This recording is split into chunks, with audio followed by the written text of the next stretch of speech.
Lord of the Mysteries Chapter 681. Translator, Atlas Studios. Editor, Atlas Studios.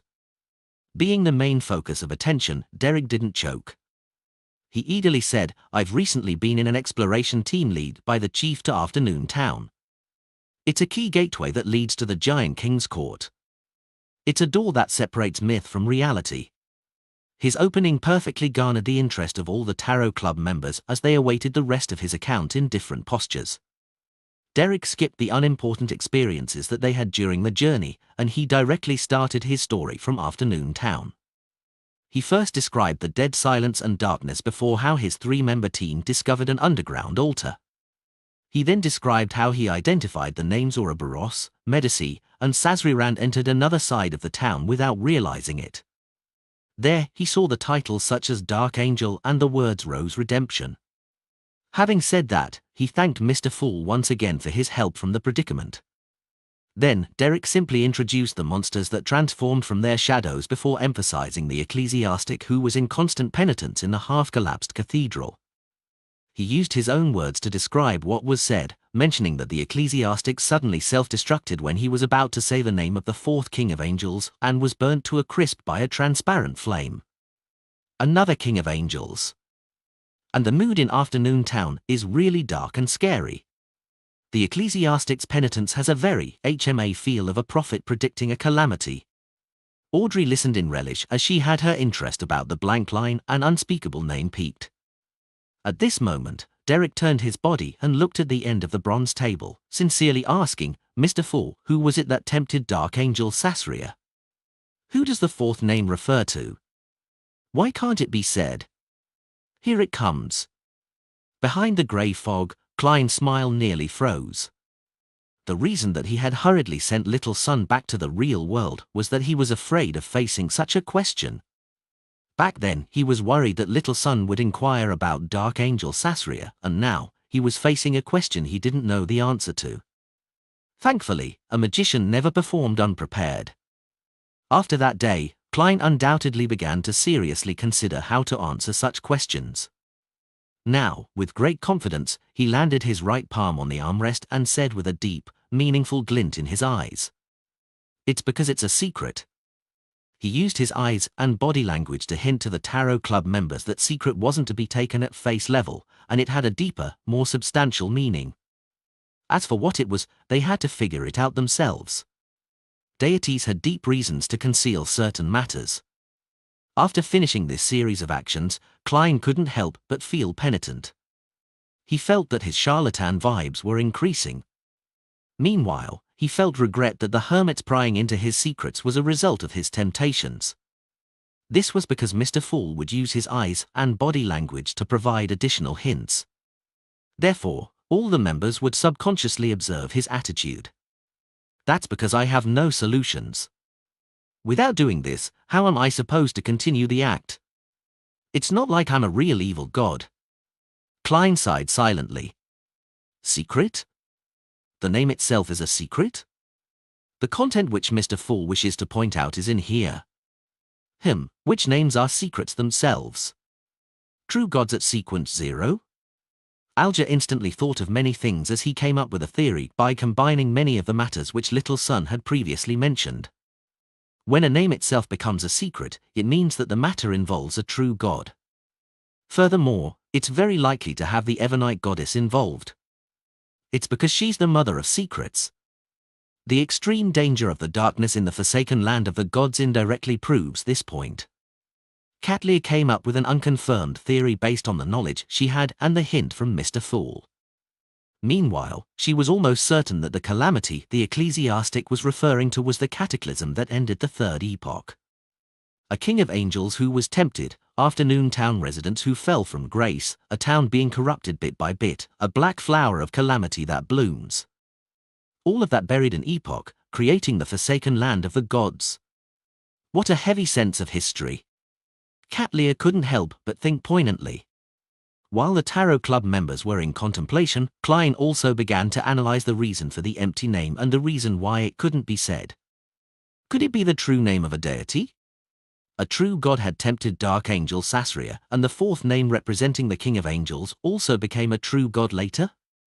But it's not like I haven't said the true name of a deity before. Primordial Demonis Cheek is understood by many to be on the same level as the 7 deities. It's not like anything happened in the end. Perhaps it has something to do with the language used? The languages of Lun, Intis, and Faesak, and even ancient Faesak, do not possess the ability to stir the powers of nature. On the other hand, the commonly used Jotun in the city of Silver can. That ecclesiastic likely used a similar language. I should later try to pronounce cheek using Jotun? Then, I'll die on the spot and succeed in courting death. Forget it. Besides, having a blank name and an unspeakable name means different things. I've no idea why. At this moment, seeing how little Sun was still in a confused daze without understanding Mr. Fool's meaningful hint, Alger volunteered to give an explanation. The 2 names might separately represent 2 deities, so they cannot be said. Perhaps the true creator had tempted Dark Angel Sasria, leading to the fall from grace of the few kings of angels and the residents of Afternoon Town. This brought about a great calamity. It's why Ahis has a temple and statue in your forsaken land of the gods. The 4th name that corresponds to a king of angels might have benefited greatly from the calamity and succeeded in advancing to become a true god. This is similar to my guess, but they can't be confirmed. Catlear didn't supplement, as she didn't believe that their theories were facts. Audrey, Force, and Emlyn listened attentively as they couldn't help but feel poignant that the Tarot Club often made things appear especially high-end when discussing such matters. Things like kings of angels, evil gods, unreal gods, or ancient secrets all depended on a single word. Is that so? I get it. Derek came to a realization as he earnestly thanked Mr. Fool once again. Discover new chapters on n0velbin.com. Just as he was about to turn around, he suddenly recalled something and worriedly asked, Mr. Fool, is the crux to leaving the forsaken land of the gods really in the giant king's court? After all this time, he had already accepted Mr. Hangman's take that the region where the city of Silver was located was known as the forsaken land of the gods. That's what I believe, but the problem is that I'm unable to confirm it. To not search for the sea and switch to exploring the giant king's court was likely Shepherd Lovia's suggestion. This can partially verify my theory, but it cannot eliminate the possibility that it's a conspiracy. The Fool Klein smile nearly froze again. His thoughts raced as he quickly thought of a solution that didn't need him to give a direct answer without tarnishing Mr. Fool's reputation. He immediately gave a relaxed chuckle, turned his head at the hermit Catlear. Speaking of this matter, Bernadette already knows the method for entering the forsaken land of the gods. Catlear immediately recalled her vague memories of the dream and subconsciously looked at the end of the bronze table. It's that shadow? Before she finished speaking, she suddenly realized that she was sizing up Mr. Fool again. She hurriedly closed her eyes and said, My eye of mystery prying is instinctive. It can only be enhanced and not be deactivated. I need to rely on a mystical item to seal it. But it doesn't exist here. Is that so? Klein nodded gently. You can conjure a pair of glasses. Yes, Mr. Fool. Catlear followed the instructions and conjured a pair of glasses. During this process, Klein stirred a minute amount of the power above the grey fog and infused them into the pair of glasses. By the time Catlear wore them, she discovered that her eye of mystery prying had been sealed as she had expected. It was only at this point that Force and company realized that Hermit's eyes were extremely special. It had something to do with the prying of mysteries, and it didn't need to be activated to use it. It's no wonder we didn't notice it. Hermit was severely injured because of her attempt to pry into the mysteries of Mr. Fool. Audrey moved her lips in enlightenment, having one of her questions answered. As for Alger, who recalled how the hermit had previously sized him up and how he had been wearing the clergy clothes of the Church of Storms, his face nearly darkened. Klein didn't wait for the members to calm down. He chuckled and replied to Catlear's previous question. It's that shadow. The shadow of the Giant King's court. So it's the shadow of the Giant King's court? Catlear muttered in pleasant surprise. Then, her mind went adrift as she thought, she likely also knows this answer. Derek spent a few seconds to digest the conversation between Hermit and Mr. Fool, and he vaguely came to a realization. The key to entering the forsaken land of the gods had to do with the shadow of the giant king's court. Therefore, the crux to leaving the forsaken land of the gods is really in the giant king's court. Derek's heart palpitated as he bowed his head in excitement. Thank you for your answer, Mr. Fool. Phew. Klein silently heaved a sigh of relief. He felt that such a situation was extremely draining on his brain. Alger kept his emotions in check as he looked around before looking at the hermit. Where's the shadow of the giant king's court? He didn't dare ask Mr. Fool, as his question about the forsaken land of the gods had previously been rejected. Catlear answered frankly, in the waters on the easternmost front of the Sonia Sea. In the dream of the night time there. I happen to wish to share with all of you what I encountered this time. Audrey and Force simultaneously slowed their breathing as they waited excitedly for Hermit to recount her encounters, which were bound to be fantastic. Lord of the Mysteries Chapter 682. Translator, Atlas Studios. Editor, Atlas Studios. Catlear controlled herself without looking at the world German.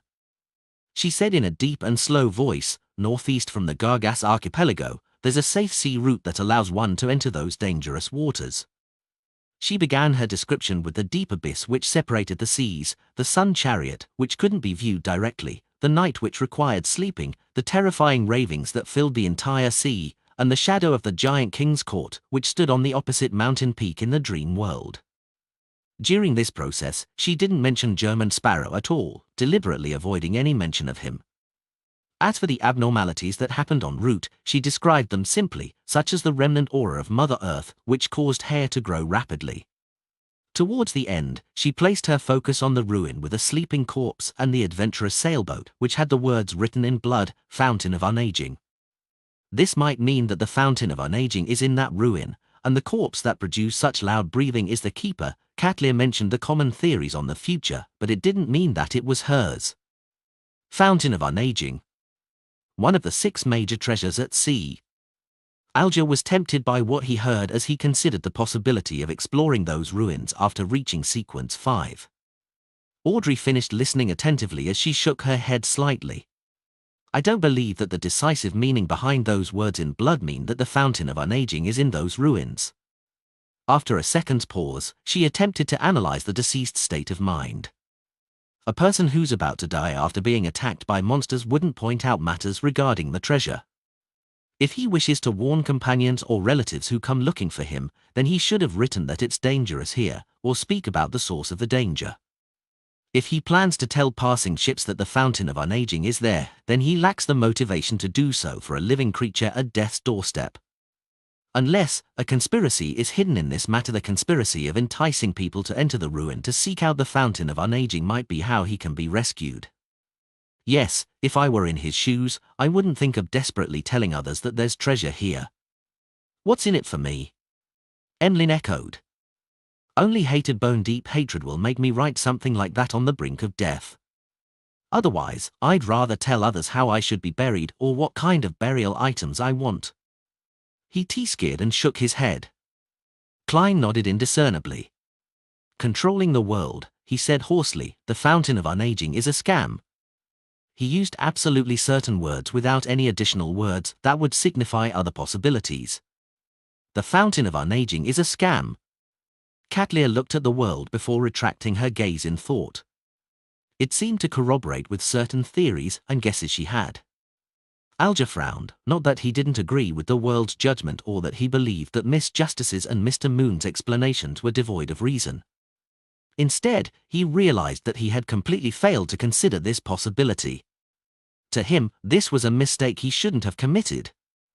After all these years, I'm still being temporarily blinded by immense profit. He fell silent for a few seconds and sighed. After exchanging what everyone had seen and heard recently, everyone began to teach little son ancient Hermes, and they learned some mysticism from each other. Time quickly passed as the Fool Klein surveyed the area after everyone came to a stop. Let's end it here for today. By your will. Audrey stood up immediately and curtsied with her illusory dress. The rest of the members said the same almost at the same time. As he watched the blurry figures vanish before his eyes, Klein wasn't in a rush to leave. He conjured a goatskin and fountain pen and wrote down the divination statement. The hope for my advancement to sequence 4. Putting down the fountain pen, Klein held the goatskin and leaned back. As he closed his eyes, he entered a cogitation state and began silently reciting the divination statement.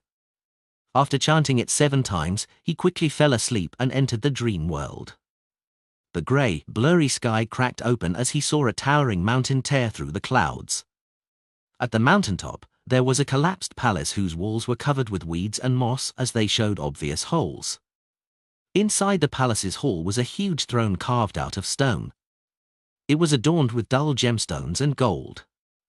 It was mostly mottled and damaged. It looked as though it wasn't prepared for a human, as countless translucent maggots were bunched densely together. They squirmed slowly as they kept growing. Around the throne was a raving that seemed to penetrate the long rivers of time and history. It was illusory, ethereal, and constantly echoing. Hornacis. Phlegria. Hornacis. Phlegria. Hornacis. Phlegria. The moment the ravings entered his ear, Klein jolted awake before he frowned. It really is the main peak of the Hornacis mountain range. Furthermore, I can see and hear it more clearly than before. Knee updates at novel/bin.com. This made him recall Queen Mystic Bernadette's prophetic words, "Your fate lies on the main peak of the Hornacis mountain range." Is that my fate? It really makes me want to be rebellious and not go. Sigh, I can't deal with absolutes. It depends. Klein sighed and conjured the 5 bounty notices provided by Emlyn White. Combining the information he had, he used the methods of divination to find the locations of the primordial moon believers. Finally, due to his lack of information, he could only confirm 2 points. Golly's Kevin, Windsor Bearing, and Argos are all in Backland.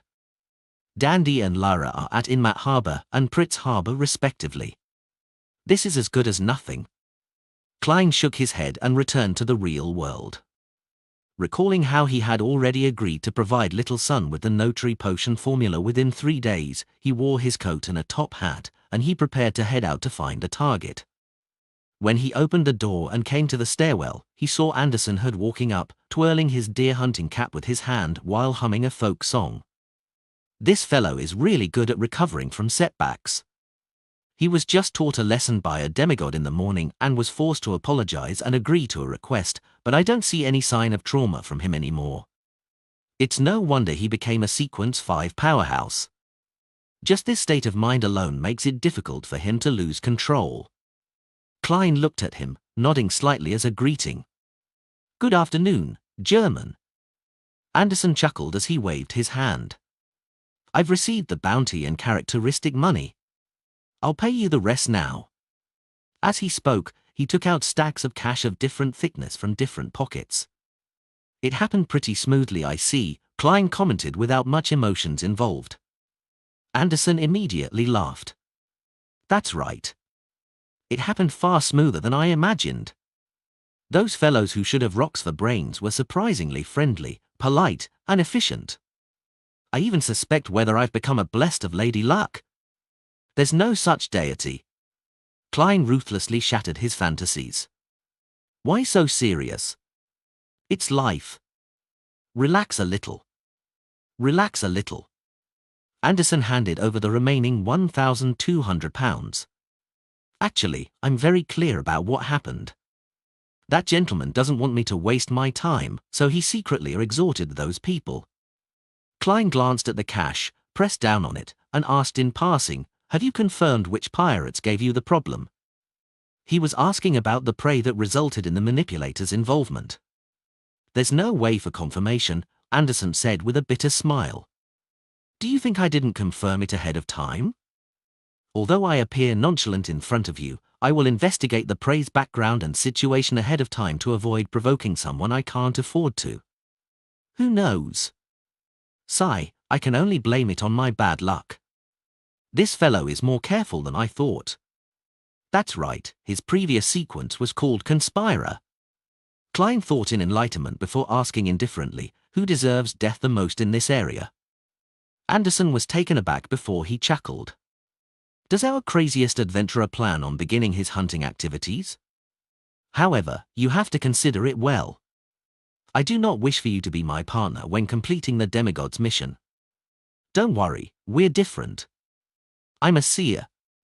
I have all kinds of means to hide my tracks. I will not allow someone to come knocking at my door. Besides, that's a demigod of the spectator pathway. He's not good at divination or prophesize. Klein maintained his cold attitude that was unique to German and said, "You don't have to bother." Anderson immediately gave a thumbs up.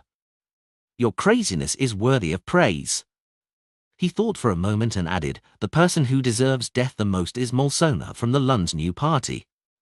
He's one of the pirate's best friends. He has in his control some kind of plant that's similar to cannabis, which is highly addictive. This helps him control many people in the Tuscata government and the police department. He's one of the most powerful mob bosses over here. He has committed many crimes, killed plenty of people, and basically did it with the help of pirates. On the surface, there's no apparent problem. He isn't a beyonder, but the difficulty in killing him is how troublesome it is. Yes, troublesome. He has 3 to 5 beyonders from different pirate crews providing him with protection. On the rooftops, outside the building, beneath the windows, everyone there belongs to him. To finish him off, the only way is to forcefully storm in and kill a large number of people. I have the means to do it, but it's too troublesome. There's also a certain level of danger. You'll become a wanted criminal after that, so I didn't deal with him and only dealt with his safe at home. Safe. To talk about banditry in such a fresh way.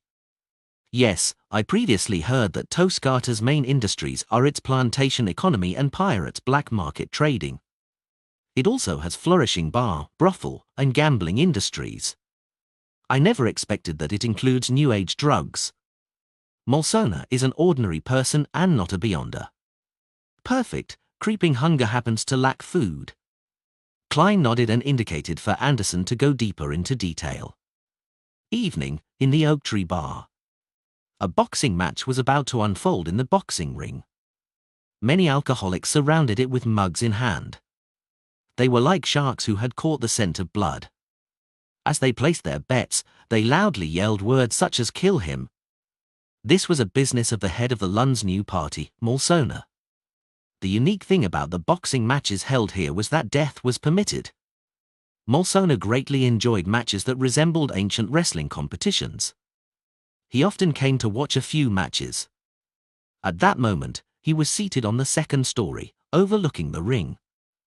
Around him were several bodyguards. They were watching every direction, and among them were no lack of beyonders sent from the pirates he worked with, as well as experienced adventurers he hired with large sums of money. These people either had their backs or sides facing Molsona as they surrounded him, and they prevented anyone from approaching him. Revolvers, rifles, and hunting rifles were all aimed outside to leave the masses intimidated. After confirming the situation, Klein pressed down on his top hat, entered the bar, and saw Molsona sucking on a cigar. This mob boss had a very discernible face. Be it his brandy nose or thin brows, they were all very unique. Klein retracted his gaze and first went to the bar to get a cup of local malt beer worth 4 pence. Then, he made his way to the railing beneath the second floor. Although he wasn't directly under Molsona, as it was heavily guarded, he was already not very far from him. "I'm within 5 meters. Klein silently muttered to himself, raised his cup of beer, and looked at the boxing ring. Lord of the Mysteries Chapter 683. Translator, Atlas Studios. Editor, Atlas Studios. Black spirit body threads that stemmed from different life forms appeared in Klein's vision, but he didn't immediately extend his spirituality to attempt to control them. After distinguishing and confirming which spirit body threads belonged to Molsona, he gulped a mouthful of malt beer as he began to focus on the boxing match in the ring, just like a real member of the audience. The 2 boxers had their tops bare and didn't wear any protective gear. They fought all out, constantly clashing with each other as fist met flesh, and the situation quickly escalated to a fervor. Many of the alcoholic gamblers had adrenaline pumping through them as they shouted for the boxer they supported passionately, yelling, "Kill him!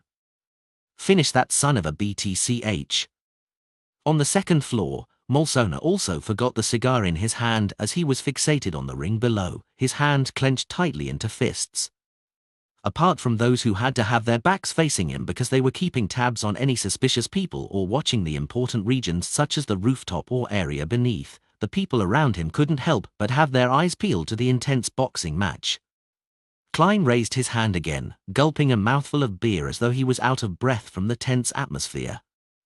At this moment, his spirituality silently extended and grabbed onto the illusory black threads corresponding to Molsona. 1 second, 2 seconds, 3 seconds. The brandy-nosed Molsona was just about to pump his fist a little as though he was in the ring himself when he suddenly found his brain go numb. He felt the surroundings abruptly turn odd, as though several panes of glass were in between him and them. Molsona immediately discovered that his thoughts had clearly slowed down, as though all the parts in his brain had suddenly rusted. As the target was only an ordinary person whose spirit body was far inferior to that of a Beyonder, Klein took less than 20 seconds to achieve initial control over him. 7 seconds. All it took was 7 seconds. Oh no. Something wrong is happening. It's likely that a Beyonder with relatively special powers. Molsona, who often interacted with pirates, was no stranger to the mysterious world.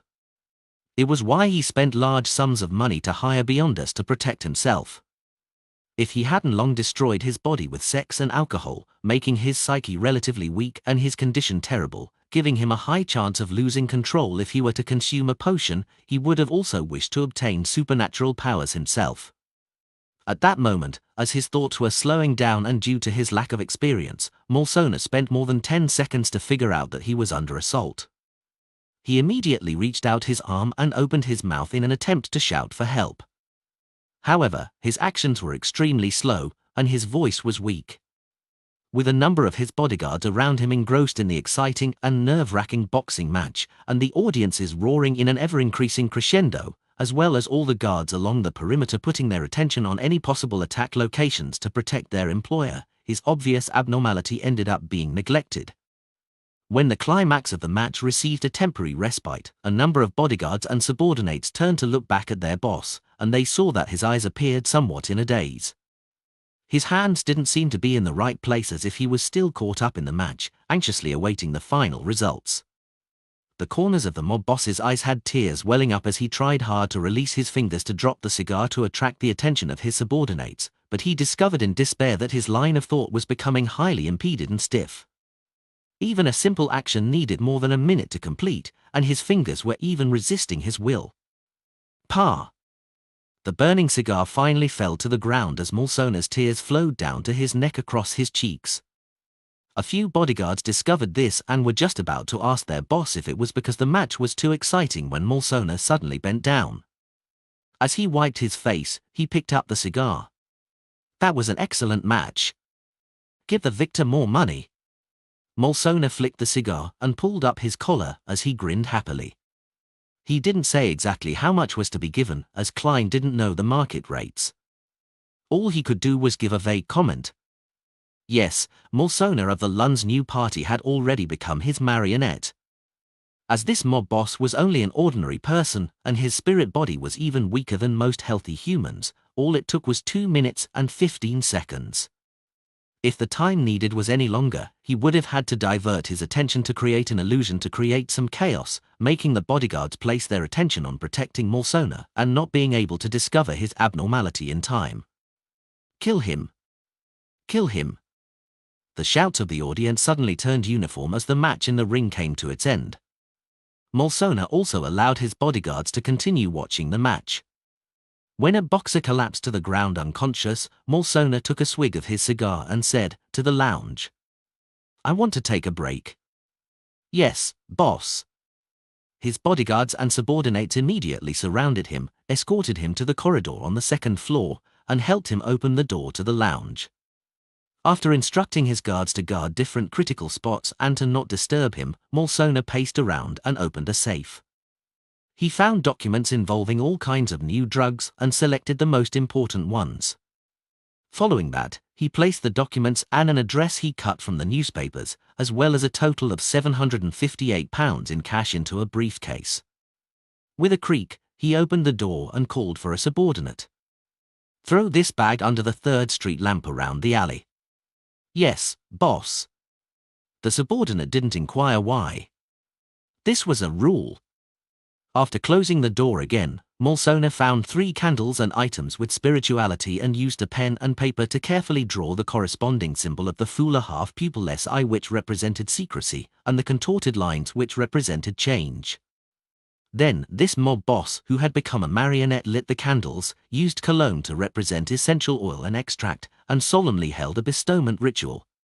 He softly chanted the fool's honorific name, and he used ancient Hermes, which he originally didn't know, to recite the corresponding incantation. Following that, he picked up the item with spirituality and let it fuse into the wind, constructing an illusory door with the transformed candlelight. If he couldn't find any items with spirituality, Klein had planned on using Mulsona's blood. A human's blood was an item with spirituality to begin with. In the washroom on the 1st floor, Klein took this opportunity by taking 4 steps counterclockwise and going above the grey fog. He didn't use the Black Emperor card, and instead, he directly stirred some of the powers of the mysterious space, combining it with the paper figurine before throwing it through the bestowment door. The pitch blackness immediately transformed into an angel with 12 pairs of wings. It flew through the illusory and mysterious door, passing through the pitch-black depths of the void and arriving where Mulsona was. This was to disrupt any subsequent investigations via divination, prophecy, or other beyonder powers. Right on the heels of that, Klein picked up Creeping Hunger and threw it into the ritual's door. Creeping Hunger arrived in the real world thanks to the bestowment ritual, and it arrived in front of Mulsona. Having not eaten for a long time, it immediately became restless. At this moment, Klein, who had returned to the washroom, controlled the frozen Mulsona from a distance of dozens of meters away to immediately close his mouth and pick up the glove on the altar. A crack opened in the middle of the glove as 2 rows of illusory, white, and eerie teeth were revealed. The senses of the marionette he obtained quickly weakened as he decisively severed his control. The slight backlash made his mind spin, but it didn't take long for him to recover. Then, as though nothing had happened, he left the washroom, returned to the bar counter, and continued drinking the malt beer he didn't finish earlier. At the same time, he found a rat on the 2nd floor through the use of spirit body threads, and he made it become his marionette in less than 2 minutes. The rat began searching for a tunnel and path with rather awkward and unfamiliar motions, and it took quite some time before entering Mulsona's lounge through a hole hidden by a bookshelf. At this moment, a thin glove that resembled human skin lay silently on the ground as there was nothing left behind of Mulsona, not even his clothes. The rat climbed up to the table and bit on the paper with the symbol corresponding to the fool, placing it close to the burning candle. The paper quickly ignited and burned to ashes. After extinguishing the 3 candles and returning them to their original locations, the rat came beside Creeping Hunger and bit onto it. Then, it returned via its original path and left Mulsona's lounge. It stealthily ran all the way to the balcony facing the outside on the 2nd story, and it silently climbed down. On the 1st story where the bar counter was, Klein finished drinking his last mouthful of beer, put down the cup, and slowly stood up. He pressed down on his half-top hat, stuffed his hands into the black double-breasted frock coat, and walked past the alcoholics and gamblers without any haste and came to the streets. Following the light of the street lamps, he entered the alley at a normal pace. While pulling out a paper figurine and lighting it with a flick, he picked up the briefcase thrown under the 3rd Street lamp. At this moment, a grey rat came with a thin human-skinned glove in its mouth out of the shadows. Klein bent his back with a deadpan expression once again and picked up Creeping Hunger. Then, the grey rat left on its own, climbing into a rubbish chute and lying there until it lost its breath. With night about to fall, the street lamp illuminated Klein as he stood there, spreading his fingers in an unhurried manner while wearing Creeping Hunger on his left hand. After stretching his finger joints and getting used to the glove, he carried the briefcase and followed the still vibrant and lively oak tree bar before vanishing at the crossroads. He took out the address slip and stamps from the briefcase and left only with the important documents, pasting them onto it. Then, he placed it in a mailbox on the corner of the street. Finally, Klein changed back into German Sparrow, took a rental carriage, and headed for another bar around the pier. It was a bar provided by Anderson that had relatively more pirates. Upon entering the bar, Klein swept his gaze and took in the interior. Suddenly, he saw a familiar figure. The figure had a medium-sized build and his lips were purple. His brown eyes hid an intense maleficence that left one afraid. He was none other than the second mate of the King of Immortality Ugalito, Slaughter Curtchase, with a bounty of £9,500. Clearly, after escaping via the exit of the dangerous waters, the death announcer had arrived in the nearby Tuscata Island in search of replenishments. So you are here as well. The corners of Klein's mouth curled up slightly, discovering in a chance encounter the devil who couldn't be more suitable for hunting. Just as he generated that ill intent, Curtchase sensed him and turned his head to the entrance of the bar. Klein didn't hesitate to grab a beer on the table beside him and threw it over. Follow news stories at no/ve/in.com. Right on the heels of that, he drew his revolver and coldly aimed. Bang!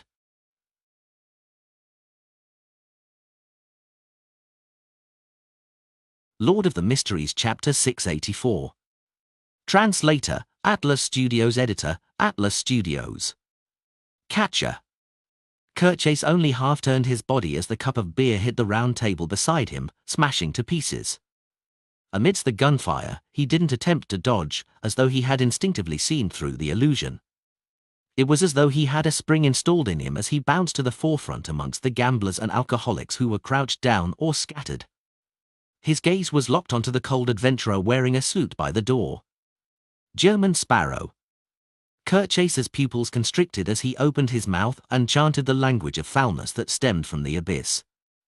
At this moment, Klein truly pulled the trigger as a pale golden bullet that appeared to be scooped out of boiling hot water shot out, going straight for the slaughterer who had a bounty of £9,500.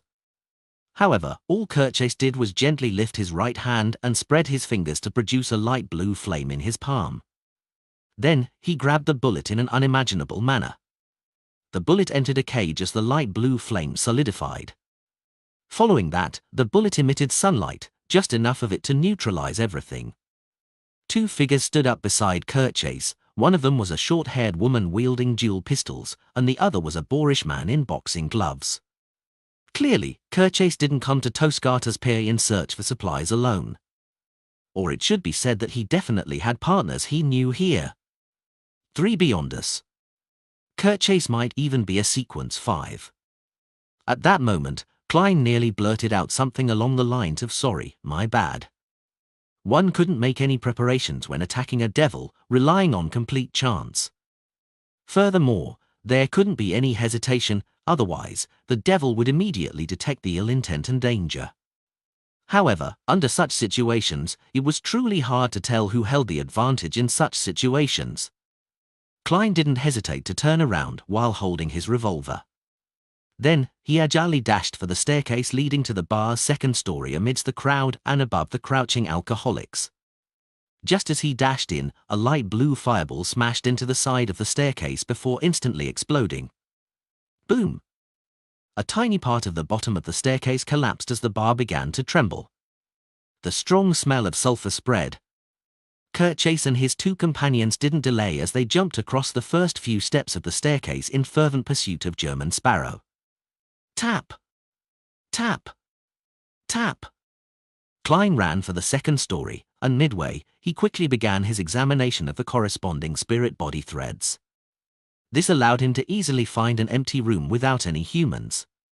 He turned around, took a step, and was about to enter the door before jumping off the window to escape from the bar. At that moment, Curtchase and his two companions chased up to the second story, and upon seeing this scene, they tacitly split up. The former continued the pursuit, while the latter entered the rooms on the same side in a bid to head down to intercept German. And Klein was waiting precisely for this opportunity. He suddenly half-turned his body as his left black-gloved hand grabbed at the air. The woman with the dual pistols and the man in boxing gloves continued their actions without detecting any abnormalities. They rushed into the other rooms, jumped off the windows, and went far away without returning.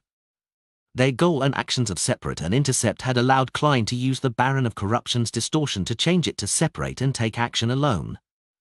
This wouldn't last very long, but it was enough time for Klein to fight Kirchase one-on-one for a brief moment. Boom! Having completed distortion, he fell to the ground, rolling inside the building and avoiding the light blue fireball which Kirchase kept shooting out. Amidst the incessant booming, the buildings where the bar originally was wavered as though it had experienced an earthquake. Right on the heels of that, Kirchase rapidly lunged forward, entering the rather vast room. Seeing German Sparrow adept somersaulting and jumping without fighting him head-on while also controlling his emotions very well, Slaughterer immediately opened his mouth and used the unique language of foulness to say the word, slow. The entire room and all the objects inside seemed to calm down. Klein's somersaulting actions slowed down significantly and weren't as smooth as before. Kirchase didn't hesitate to lock onto his target as he followed up with another word of the devil language. Die! Klein's figure instantly froze as he stood rooted on the spot and gradually turned faint and thin, becoming a paper figurine filled with spotted red rust. At the same time, he surfaced by the side of the door, wearing a half-top hat and black double-breasted frock suit. He reached out his black-gloved hand, grabbed the handle, and shut the door to the collapsing room with a pull. Creak! The din outside vanished as the room seemed to stand out alone, becoming a firm cage. Upon seeing this, Kirchase's body swelled as his clothes tore. He instantly transformed into a behemoth nearly 3 meters tall. His skin appeared dark, but it was dark black and sinister. Goat horns filled with countless mysterious patterns grew on his head as a pair of bat wings on his back spread open. Swirling around him were light blue flames that emitted the strong smell of sulfur. Sue! Sue! Sue! Updated from no/v/e/#in.co/m. Light blue fireballs shot out in unison, blanketing the region around the door. At the same time, the redness in Kirchase's eyes bloomed as he said with the extremely corruptive words of the devil, corruption. This was also an area of effect attack. The light blue in his eyes filled up as Klein clenched his left hand, which wore a sinister and noble glove, and quickly did a half-twist. The fireballs immediately lost their trajectories and acted chaotically as though in random motion. They smashed into the ceiling, the door, ground, or flew backward at Kirchase. Immediately, the booming sounds in the room undulated. The seal created by the power of distortion suffered an intense blow as it trembled, but it didn't show any signs of damage. The light blue flames soared into the sky as the smell of sulfur spread. Klein's body suddenly bent down as his body was covered in a layer of clearly sticky black liquid. Bang! His figure exploded, turning into torn pieces of paper and corrupted black fog. Immediately following that, he surfaced on the other side, his skin a clear dark shade. His clothes were torn from the explosive force and the flames from the abyss. Corruption, which had splash damage, was useful against his paper figurine substitutes to a certain extent, inflicting damage to a certain degree via an unavoidable influence.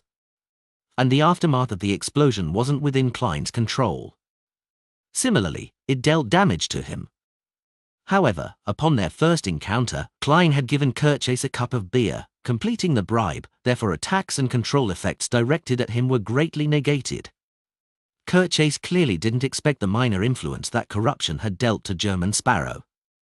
Just as he pulled out a long blade formed entirely of flames, and before he could unleash his speed and strength in a fervent attack, he saw his opponent's left hand's glove transform as though it was made of gold. 2 blinding streaks of lightning tore out of Klein's eyes. Psychic piercing. Ah! Kirchase instantly let out a tragic cry as he felt as though 100 bottles of holy water had been infused into his mind. He was rich in actual combat experience and, knowing that having been struck by a psyche attack, knew that he would subsequently suffer a series of relentlessness attacks. Hence, he instinctively transformed into a pitch-black liquid and began spreading across the floor. The liquid appeared to be the coalescence of the darkest and evilest desires of a person's heart as the liquid spread across the room towards German Sparrow, as though it would corrupt everything. This state is truly perfect.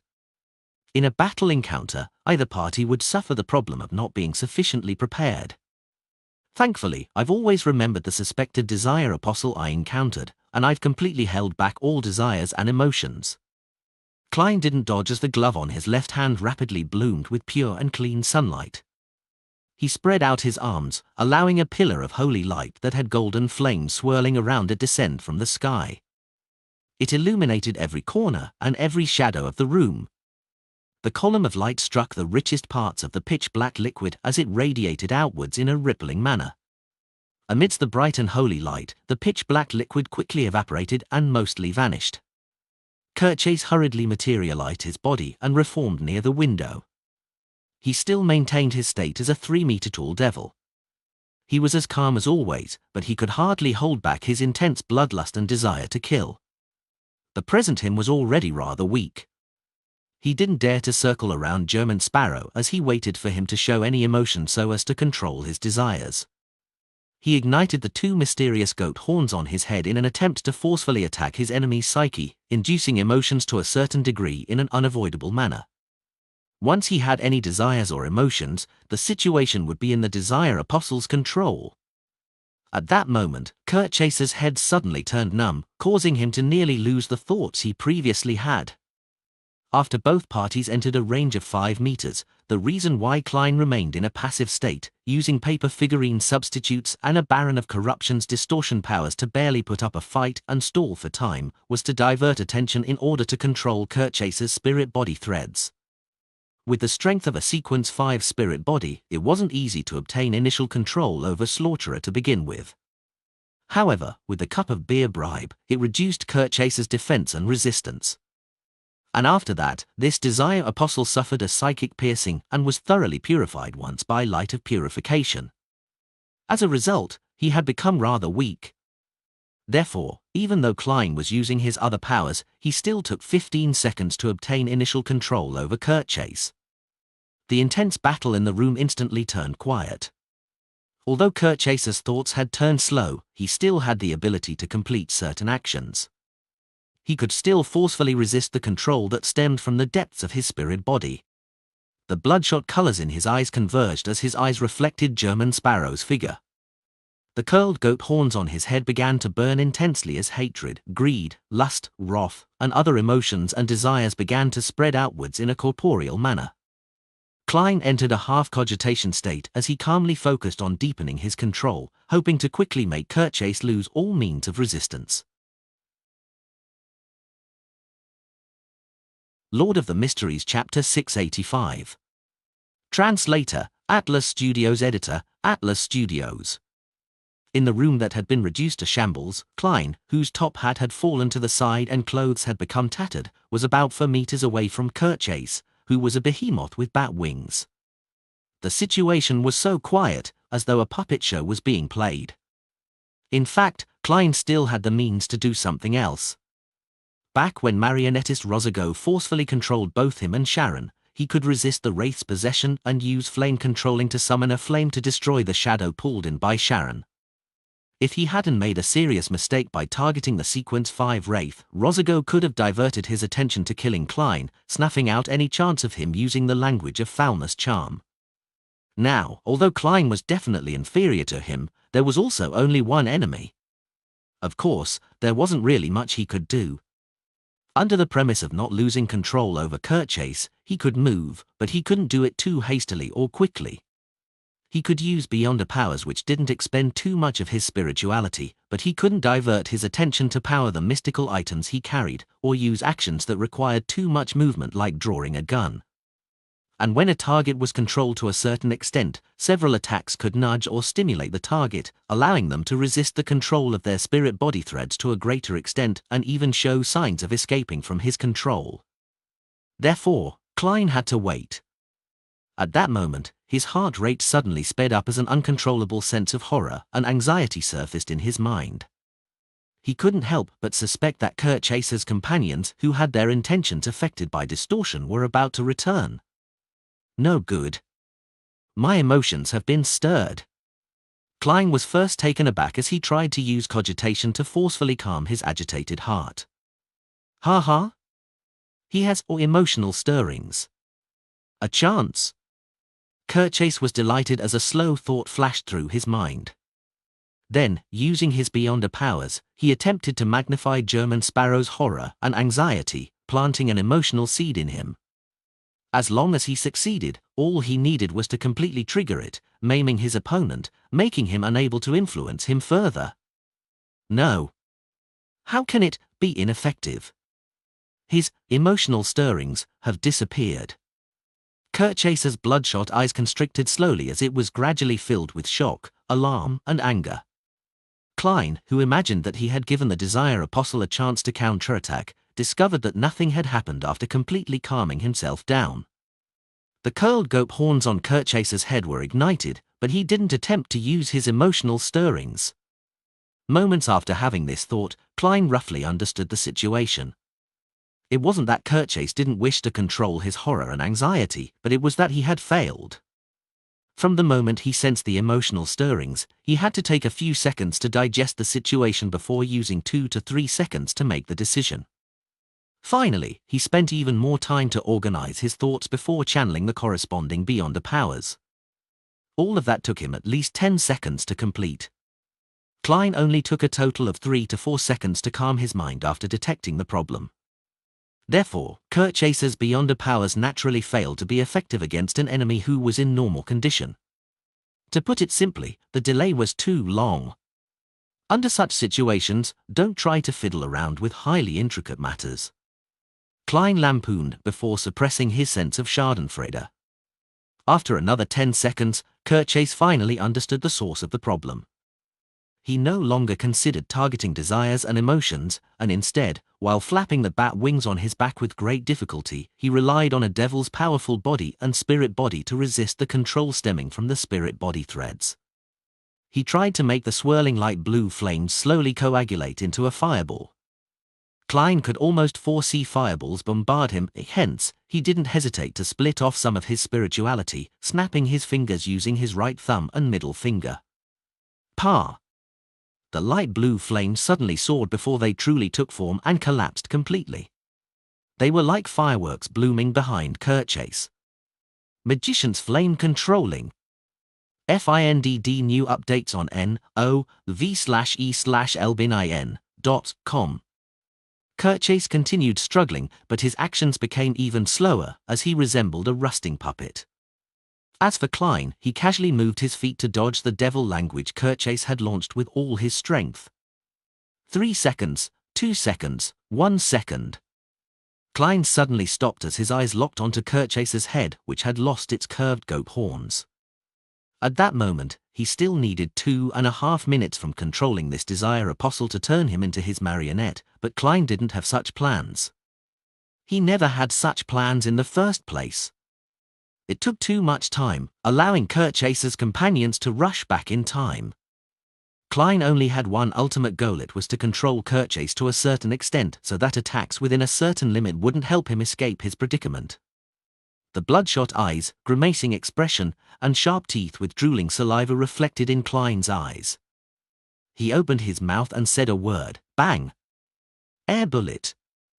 An air bullet of a sequence 5. This was already comparable to a bullet shot from a steam rifle. Bang! The air bullet accurately hit Kurt Chase's forehead, causing him to throw up his head, yanking the spirit body threads. In between his brows, a bloody hole that wasn't too deep had appeared. It wasn't a mortal blow. To a devil, a Desire Apostle, their bodies seemed to be cloaked with thick and hard armor. Their blood and flesh had extreme elasticity and defensive strength. Bam! Bam! Bam! Klein kept creating air bullets while making gunshot sounds, striking Kurt Chase's forehead again and again, slowly leaving it a contiguous mess. At the same time, he stably controlled the spirit body threads to prevent him from using the feedback to weaken his influence. Kurt Chase let out an angry stuttering roar as he tried moving forward in a bid to counterattack, but Klein was a lot more agile than him. And his plans to liquefy undoubtedly failed because of the control of the spirit body threads. Bang! Another air bullet struck Kurt Chase, completely shattering his forehead, penetrating his brain. Bang! Bang! Bang! The subsequent bullets flew in, one bullet after another. Bang! Kurt Chase's skull was finally sent flying as black crevices filled his brain. At that moment it was a complete mess. The aura of this slaughterer worth £9,500 quickly dissipated, but he didn't close his eyes, as he had already lost them. Bit by bit, he collapsed to the ground slowly as Klein walked over and extended his left hand. Two blood-red eyes split open in the middle of the glove. A cold and eerie wind appeared as slaughterer Kurt Chase's spirit body, as well as his black fog-light beyond a characteristic shot towards creeping hunger amidst screams before fixing itself to a blank finger. Soon, the glove turned black once again, but this time it was profound and pure, resembling countless squirming dots of the same color formed one layer after another. Klein sensed the changes for 2 seconds before walking towards the shattered window, feeling somewhat disappointed and also somewhat delighted. When grazing Kurt Chase, he had actually considered which Beyonder powers he wished to receive and which he didn't wish to receive. The one he didn't wish for was the danger premonition of a devil, as this needed to have creeping hunger constantly activated while maintaining Kurt Chase's soul. And this meant that he needed to feed the glove every day, which spelled an extreme inconvenience for himself. Furthermore, this also overlapped with his powers as a seer to a certain extent. As for whether the danger premonition of a devil worked after making it into his marionette, Klein believed that it was targeted on the marionette and had nothing to do with its controller. What Klein wished for the most was to draw the desire apostles Beyonder powers of using a target's emotional stirrings or the use of any of the language of foulness, with the best being death or corruption. At that moment, he had been quite lucky to obtain 3 Beyonder powers. One of them was language of foulness, but it wasn't death or corruption, but slow. This allowed all targets in a 7 to 8 meter radius to instantly turn numb or even come to a halt. However, it could only be maintained for 2 seconds. The second Beyonder power was Sword of Lava. It could create a flaming sword with extremely high offensive power. One strike could directly cleave through a thick stone column, leaving the sliced off end to appear to be melted off. This was the option Kurt Chase had used when he attacked maniacally. The third was Sulfur Fireball.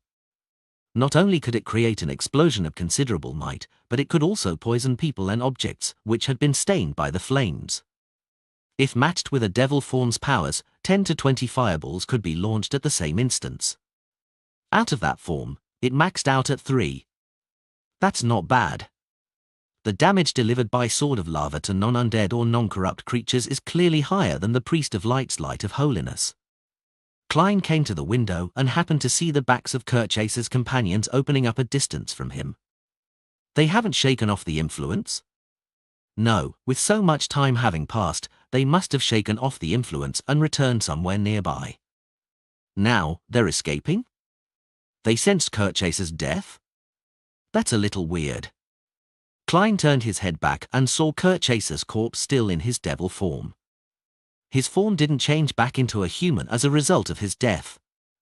He looked at the corpse for 2 seconds before coming up with a theory. Powers like the devil form are a state that brings a body close to the state of losing control. However, they still have their reasoning and can change back while they're in control. Otherwise, they will maintain their forms. Klein didn't delay as he searched the devil's corpse. He discovered that Kurt Chase's gigantification had torn all his clothes and pants, causing his wallet and cash to scatter across the ground. Later, they were all destroyed due to the blanketing attack from the fireballs and sulphurous flames. Just as Klein looked away, he suddenly discovered something twinkling in the giant devil's chest. It was a thin and long crystal formed purely of blood. A faint smell of sulphur emanated around it. "What's that?" Klein frowned, unable to figure out an answer. Kurt Chase's Beyonder characteristics has clearly entered creeping hunger. Why would his corpse produce something strange? A question flashed across Klein's mind. Furthermore, as the second mate of the King of Immortality, Kirchase didn't even carry a mystical item or sealed artifact. This had exceeded his expectations. Lord of the Mysteries Chapter 686. Translator, Atlas Studios. Editor, Atlas Studios. After thinking for a moment, Klein, who didn't have an answer, put away the thin blood crystal when he didn't sense any danger from it. Then, he bent down to inspect Kirchase's devil form, which had lost half its head. I wonder if I can still use this to exchange for a bounty, and if so, how much can I get? I have no idea who I can contact from the military over here. Send out Kent a telegram? This back and forth, together with the work he has to do remotely, it's hard to tell if it will finish in 3 to 4 days. I'll be leaving tomorrow. Also, I can't forget the middleman's cut. He mumbled, walked to the side, and picked up the clearly charred half-top hat and wore it. Then, he dragged the heavy and massive devil's corpse and walked to the door before reaching out to open the door. A howling wind blew in, breaking the silence in the room. Klein tapped his finger joint to deactivate the spirit body thread's vision as he continued dragging the nasty and terrifying devil's corpse across the corridor, down the stairs to the first floor. At that moment, there weren't many people left in the bar. Tables and chairs were overturned, and there were shards everywhere. It was a mess. Klein went past the heavily damaged staircase and into the main hall. He surveyed the area and found the forlorn bar owner behind the bar counter. Few of the bouncers he hired had remained. Most had scattered off. Tap. Tap. Tap. Klein walked over one step at a time with the devil corpse behind him bumping into the furniture. What are you planning to do? The owner took a step back as he yelled at the top of his lungs. His bouncers gathered over, shuddering in fear. Their eyes were darting around as their bodies revealed their own inclinations. It appeared as though they would immediately flee the moment any incident happened. Klein stopped in his tracks, throwing Kirchase's corpse in front of him. Then, he said in a deep voice, "Can you claim bounty rewards?" The owner was stunned for a second as he instinctively moved his gaze down before seeing the huge devil's corpse, which still had some blue flames lingering around it. He and his bouncers drew a cold gasp at the same time, many of them feeling surreal. This was a real devil. Apart from its lack of curled goat horns, it looked identical to the devils described in the church's Bibles or mythical stories. To ordinary people living in the pirates' playground, it wasn't rare to witness supernatural powers. Here, their horizons were clearly broader than the colonies of Oravi and the civilians of the kingdom's native soil. However, as the owner and bouncers of a bar, they had never seen real devils before. They even suspected that it was an attempt by the church to tarnish unofficial Beyonders. The owner retracted his gaze with great difficulty as he looked at the stoic adventurer in tattered clothes. I can. They should have the means to determine that this is Kirchase. It's Kirchase, right? Klein silently heaved a sigh of relief and silently nodded. The owner hesitated for 2 seconds and forced a fearful smile. However, it's impossible to get everything. As you know, there will be some money spent during the process. The fees cost about 30%, otherwise, you'll have to wait quite a while. After all, £9,500 isn't a small sum. For Toscarter's Pier, it will take at least a week. It's because there are pirates frequenting this area, and there are often adventurers here to claim bounties. Therefore, it constantly has quite a bit of cash reserves. If you were in Oravi Island or anywhere else, it might take 2 weeks or even a month. £9,500 really wasn't a small sum. Klein clearly remembered that back in Tingen City, the Nighthawks team's monthly budget was only about £1,000. The budget was even split between the church and the police department. He thought for a moment and asked the bar's boss, "Do you know me?" "Yes." The owner hurriedly nodded. Klein swept his gaze across everyone and continued asking, "Can you figure out where I'm living?" "Yes, yes." The owner didn't dare to lie. Klein tersely responded before using a flat and direct tone. "Send £6,000 to me before noon tomorrow." £6,000? That's less than 70%. That's about £600 short. The owner was taken aback, never expecting the crazy adventurer to take the initiative to lower the price. Can you do it? Klein asked again. The additional £650 was his compensation for the bar. After all, he had left the bar in a mess. However, this wasn't something the crazy adventurer would say himself. He believed that the bar's owner wasn't a philanthropist. There was no way he would hand over the excess to others. The owner considered it seriously before replying, yes. Even though the official process wouldn't be that fast, there was nothing he needed to worry about. This was because he planned on borrowing some of the money and using his savings to pay the bounty reward which German Sparrow wanted. To be able to earn several £100 at once wasn't something he would miss out on. Klein nodded and didn't speak another word. He turned around and walked to the bar's entrance. When he came near, he took out a few yellow pennies and threw them onto a tiny round table that still stood standing. After some clinking sounds, the pennies spun to a stop. They numbered 8 pence. While doing this action, the black-suited Klein didn't stop walking. His figure soon disappeared from the entrance. What's the meaning of that? The owner said with a surprised and blank look. Most of the bouncers shook their heads with the same expression, indicating that they didn't know German Sparrow's motive. Only a bouncer who had been standing guard by the door thought with a frown. Then, he said uncertainty, when he first entered, he took someone's cup of beer and threw it at Kurtchase. This is the compensation for that cup of beer, as well as the cup. The bar fell into silence once again. Although the owner and bouncers couldn't accept such an explanation, they had the baffling feeling that this matched the style of the crazy adventurer, German Sparrow. Another set of clothes ruined. That's nearly £9. Thankfully, I made quite a lot this time. Yes, I'll have to make another set tomorrow. After turning into another street, Klein stopped and observed himself.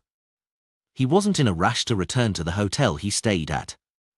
He first followed the information provided by the head honcho of the Lund's new party, Molsona, and found a policeman who was controlled by drugs. The man helped the gangs commit several sordid deeds, to the point of creating a scheme to kill a witness. He channeled his spirit to confirm his crimes before allowing creeping hunger to enjoy a true feast for the day. After doing that, Klein returned to his hotel via a carriage and entered his room. After setting up the altar, he used a ritual to send creeping hunger and the thin blood crystal above the grey fog. Sitting at the end of the long bronze table, Klein didn't hesitate to pick up the glove and release the soul of the priest of light. This Sequence 5 powerhouse had a thin face and an elegant bearing. He was an amiable elder, and he wore a simple white clergyman's robe. He bowed to express his gratitude to the mysterious existence who was concealed by the grey fog. Klein gently nodded as a response. Then, he conjured pen and paper and wrote down the divination statement, the potion formulas for the sequences above the Sun Pathway Sequence 7. Visit novelbin.com for new novels. Leaning back into his seat, he began using dream divination to communicate with the spirit. The greyish world quickly changed. He saw the priest of light roll open a piece of brownish goatskin in a room filled with sunlight. On it was a formula written in ancient Fasak, Sequence 6, Notary. Main ingredients: 1 set of crystallized roots of the Tree of Elders, 5 feathers of a spirit-packed bird. Supplementary ingredients: 100 milliliters of radiant spirit-packed trees juice, 1 golden-rimmed sunflower, 1 white-rimmed sunflower, 5 drops of aquafern juice. After the scene paused for a few seconds, ripples surfaced again, outlining an opulent hall filled with golden statues. Inside the hall, a man covered in pure light that prevented one from looking straight at him said to a half-centenarian elder, "This is the potion formula for the priest of light. Remember, dispel the darkness and praise the sun." The elder received it in excitement and spread open the ancient goatskin. Sequence 5, Priest of Light. Main ingredients: red comb of a dawn rooster, a pure white brilliance rock. Supplementary ingredients: 5 grams of rosemary, 7 drops of fingered citron juice, 10 milliliters of rock water, 60 milliliters of a king of dawn rooster's blood. Ritual: in pure darkness, Bury your entire body in ice that usually doesn't melt before consuming the potion. The scene quickly vanished without any additional content. Klein wasn't surprised. He knew very well that when it involved the domain of a demigod, the 7 churches would often directly provide the potions and rituals without giving them the formula. At this moment, the Priest of Light's figure had mostly dispersed due to the forceful spirit channeling. His painful expression eased as he raised his head and spread out his arms as though he was embracing sunlight. "Praise the sun!" The Priest of Light closed his eyes as he piously said. Those were his last words as his spirit body rapidly disintegrated and plummeted into the grey fog before completely disappearing. "A pious believer?" Klein sighed in comment. Following that, he recalled what he had seen in the dream and recorded the formula. The main ingredient of a notary is the root crystal of the Tree of Elders. I remember that Miss Justice's psychiatrist potion requires the fruit of the Tree of Elders. From the looks of it, the spectator and sun pathways might be interchangeable at high sequences. The difficulty of the Priest of Light's ritual for most people is to find ice that usually doesn't melt, but it's different for Little Sunday. To bury a living person in pure darkness in the forsaken land of the gods might lead to one's disappearance. A method to avoid this has to be figured out. Dispel the darkness and praise the sun is the acting method? Klein considered for a moment before picking up the blood crystal produced by Kirchase's body. After a few seconds of consideration, he wrote down the corresponding divination statement in a serious manner, its origins. Holding up the item and the piece of paper, Klein chanted softly once more and entered a dream. In the grey, blurry world, he saw the gigantic sailboat, the Death Announcer, with its bow and stern curving up high. He saw Kirchase climb up a soft ladder and arrive on the deck. Just as this desire apostle found his footing, a sticky black fog emanated from the deck's cracks. It was filled with a corruptive smell that enveloped Kirchase within it, corrupting and tainting all the shimmering objects on him, including his body. The gas quickly contracted and entered Kirchase's chest. The color gradually turned red, as though it was a bloodstain. Finally, everything was restored to normal. Kirchase genuflected as he said to the deck, "Your will is my will." Great Death Announcer. Following that, the scene shattered as Klein opened his eyes. He sat straight and looked at the thin and long blood crystal. In thought, he silently said, "The Death Announcer is alive? A sealed artifact with living traits?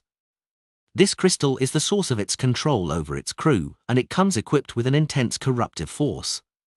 Therefore, mystical items of low levels will be corrupted by it?"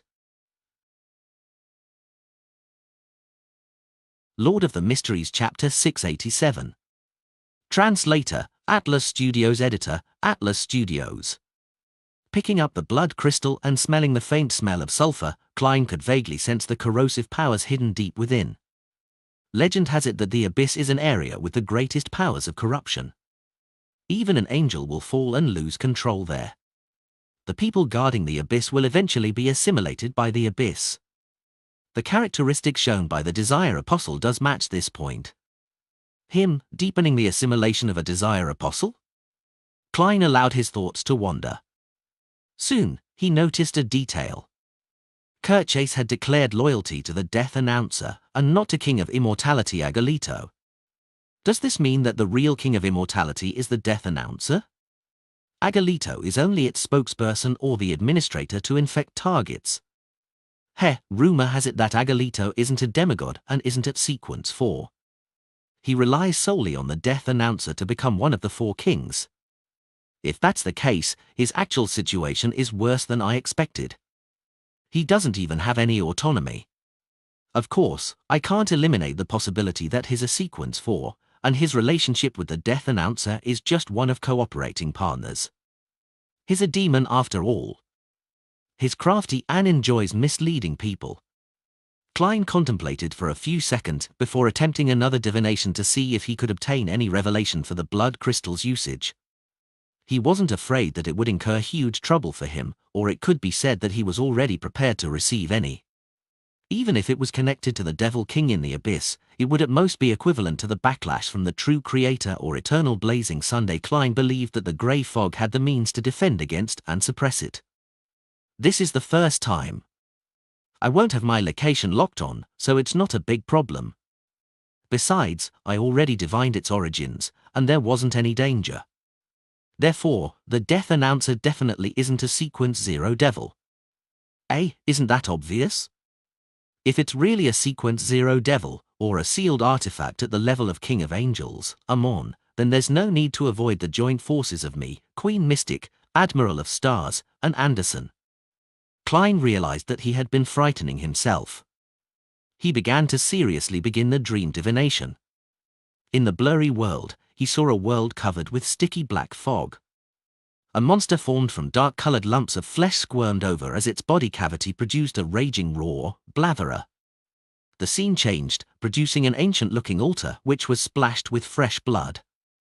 Engraved on it were words and symbols filled with a corruptive feeling. It was as though they were shouting something. The hazy world shattered as Klein slowly opened his eyes and sat straight. He tapped his finger on the edge of the long bronze table and muttered to himself, Blatherer refers to the state before the death announcer became a sealed artifact to Blatherer from the abyss. Or was it a gigantic monster formed from dark-colored lumps of flesh that became a sealed artifact after being killed by a Blatherer? Regardless, the final confirmation is that there's one ship involved. Otherwise, it wouldn't have solidified into its present state. From the laughter of the person on the brink of losing control, it's very likely that the death announcer corresponds to Blatherer. A preliminary prediction is that it isn't a Grade 0 sealed artifact, otherwise, King of Immortality would be the best of the four kings.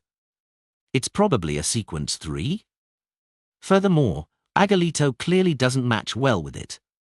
The level of power shown isn't that high. It's at most Sequence 4.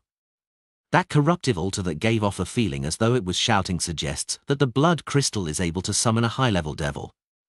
For example, the Blatherer? Having no idea how to summon a high-level devil, nor having any plans on doing so, Klein casually threw the thin blood crystal along with the beyond a characteristic the glowing crystal left behind by the Priest of Light into the junk pile. Then, he perfunctorily named the former, Aura of Blatherer. After doing this, Klein cautiously attempted another divination. It was to confirm if he would encounter any danger that night, danger that came from King of Immortality Agalito.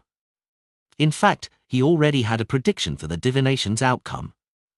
King of Immortality Agalito wouldn't touch ground on the island. Firstly, it was because Tuscata had a hidden demigod. Ordinary Beyonders might not know, but the four kings would have some level of understanding. And it was unlikely Agalito would wish to have any head-on conflict with other demigods. Forcefully entering the territory of another person wasn't his style. Secondly, Klein's previous theory had produced a conclusion: Agalito didn't dare to leave the death announcer, and the death announcer had no way of going ashore. Indeed, Klein received the revelation that it would be very safe that night. This meant that he didn't need to change his appearance and move to another hotel. Around 9 in the morning of the next day, Klein saw Anderson had appeared the moment he walked into the restaurant on the first floor and found a seat. Anderson immediately sat opposite him. This strongest hunter used his fingers to comb his short blonde hair, making it part 7-30. As he looked at German Sparrow, he teased with a laugh. Impressive, you managed to hunt Kerchase even when fighting 1-on-3. The way you dragged the devil's corpse downstairs has already spread throughout Tuscata Pier. It said that every pirate with a bounty on their head has decided to distance themselves from your sights. They will not appear anywhere within a 5-kilometer radius from you. Ever since he acquainted himself with Frank Lee, Klein had quit drinking milk. He raised his hand to order a cup of coffee, a piece of white bread, 2 toasts, a roasted pork sausage, and a plate of butter. Then, he replied in an extremely calm manner, "Your ability at gathering intel is pretty good." Anderson chuckled. "This is necessary for a hunter." The Tuscata adventurers are discussing a serious question as to who is the strongest hunter. When Anderson saw German Sparrow look up with a cold and ambiguous gaze, his smile froze. "They've all chosen you." After all, this is the Sonia Sea, and not the Fog Sea. Why did you need to add that second sentence? It's just asking for a beating. Klein casually asked, as though being indifferent. Anything else? Anderson suddenly felt his comprehension skills were impeded. Any other intel? Klein repeated himself with more details. There is? Anderson suddenly signaled with his eyes. Mulsona from the Lun New Party has mysteriously disappeared last night. He mysteriously disappeared in his own room while being protected by countless guards. The official explanation is that Mulsona has already died. The reason was that he possibly consecrated an evil god or summoned a devil. No one believes that. It's because the Church of Storms has received an anonymous letter that has detailed records of Mulsona's crimes, as well as evidence. He stared intently at German Sparrow, hoping that the crazy adventurer would provide him with more information. He clearly remembered that German Sparrow had just asked him who deserved to be killed yesterday afternoon. And his answer was Mulsona from the Lun New Party. Klein tersely responded without saying anything more. At this moment, a figure rushed into the hotel. After looking around, he walked towards Klein in delight. He was none other than the bar owner from before. Mr. Sparrow. The owner took off a bonnet that had a depression in the middle and bowed. It has already been confirmed, but the process will take another 2 days. After all, it's too large a sum. I know you'll be leaving today, so in order to not delay your schedule, I've decided to cover the bounty for now. Well, a portion of it comes from the bar's liquid cash, and a portion of it I loaned from my friends. Please make sure the number is right. He deliberately spoke in detail to express his goodwill to German Sparrow while earning a profit. He wanted to befriend this crazy adventurer. As for whether King of Immortality would seek revenge on him, he wasn't too worried. Many a time, Kerchase would similarly claim bounties through him. After all, it was a reward for battles between pirates. Everyone liked gaining some additional cash. It was an unspoken rule at sea. Klein did a count of the thick stack of notes worth £6,000. He split them into a few stacks and placed them into different pockets. Then, he said with a nod, "Not bad." The bar owner heaved a sigh of relief. He then warily surveyed his surroundings before suppressing his voice. You have to be careful. King of Immortality is a very vengeful person. He might intercept your ship at sea. He didn't dare to say that he had the means to arrange for someone to board certain ships to depart in secret, afraid that it would be detected by King of Immortality and that he would suffer retaliation as a result. I know, Klein replied indifferently. The bar owner didn't speak further. He bowed once more and left the hotel's restaurant. Do you have the means to leave? Anderson looked at German Sparrow with a look of curiosity. Guess. Klein revealed a gentlemanly smile. The corners of Anderson's lips twitched. I'm relieved by seeing your confidence. By the way, the tickets. It sets sail at 1:30 in the afternoon. Impressive. I thought I was rather amazing earning £1,600 in a night. Who knew? Klein didn't respond as he began enjoying his breakfast. FINDD new updates on NOV/E/Elbin.com. Later, he made a new suit to prevent himself from lacking a change of clothes. Time passed, and soon, it was time to board the ship. Anderson held a newly bought suitcase and looked at German Sparrow beside him. He asked, seemingly worried, "Are we just leaving on this ship? The death announcer should be around the surrounding waters." The future left yesterday after it was resupplied. He felt that leaving while under the wrath of the King of Immortality wasn't a wise choice. It's impossible for German Sparrow to be crazy enough to just storm right into death, right? Unless this is his trap. A thought came to Anderson as he had a hunch. Klein didn't turn his head to look at him. He directly boarded the liner with his suitcase. His thoughts were simple. It was likely that the death announcer could sense something wrong with its aura. Based on the King of Immortality's modus operandi, it was unlikely for him to make a forceful assault. If his assumption was wrong, then the moment the death announcer appeared along the horizon, Klein would immediately enter his room and pray to himself. Then, he would go above the grey fog to use the scepter to respond. He wanted to see who was stronger, the blatherer at sea or the sea god. This wasn't Klein's original plan. He had planned on using the sea god Scepter's ability to command sea creatures to find an underwater carriage for himself. Then, under layers of protection from his charms, he would pull Anderson out into the waters and escape the range of the Death Announcer's blockade before secretly boarding a liner he had tickets to. However, in consideration that the target of revenge had disappeared all of a sudden, it was possible that the King of Immortality would vent his anger on others by slaughtering liners indiscriminately. After all, pirates didn't abide by the law, nor did they come with any proper morals. After divining above the grey fog, Klein ultimately decided to leave brazenly. Lord of the Mysteries Chapter 688. Translator, Atlas Studios. Editor, Atlas Studios. After hitting the deck, entering the cabin, and coming to his room, Klein was just about to say something when Anderson had spoke before he could. That's not right. If I were the passengers on board this ship, I'd definitely be very afraid and nervous to see an adventurer who just offended the King of Immortality. I'd either get the captain or first mate to convince you to switch to another ship, or I would switch ships myself. To my surprise, all of them are especially calm. This guy is very sharp. He's able to notice the minute details. Is this a real conspirer? Often acting happy-go-lucky, shooting off his mouth, and being optimistic, but in actuality, he has silently grasped the situation and made his preparations. As Klein opened the door with his key, he began considering if the ship had any real problems. At that moment, Anderson raised his hand to slap himself in the cheeks before laughing dryly. I get it. It happened just recently. The matter is only spread among a number of adventurers and pirates. Typical tourists and sailors wouldn't even know of this. Besides, people who know what you look like are definitely people with good intel, not ordinary people. Wow, he knows to answer his own questions. Do you know that time is life? Klein lampooned and entered the first-class cabin. It wasn't that he wished to enjoy comfort, but that he needed to watch over Anderson Hood. He didn't want this unluckiest hunter to bring disaster to the liner, so he had gotten him to book a first-class cabin for themselves. With a suitcase in hand, he walked straight to the master bedroom.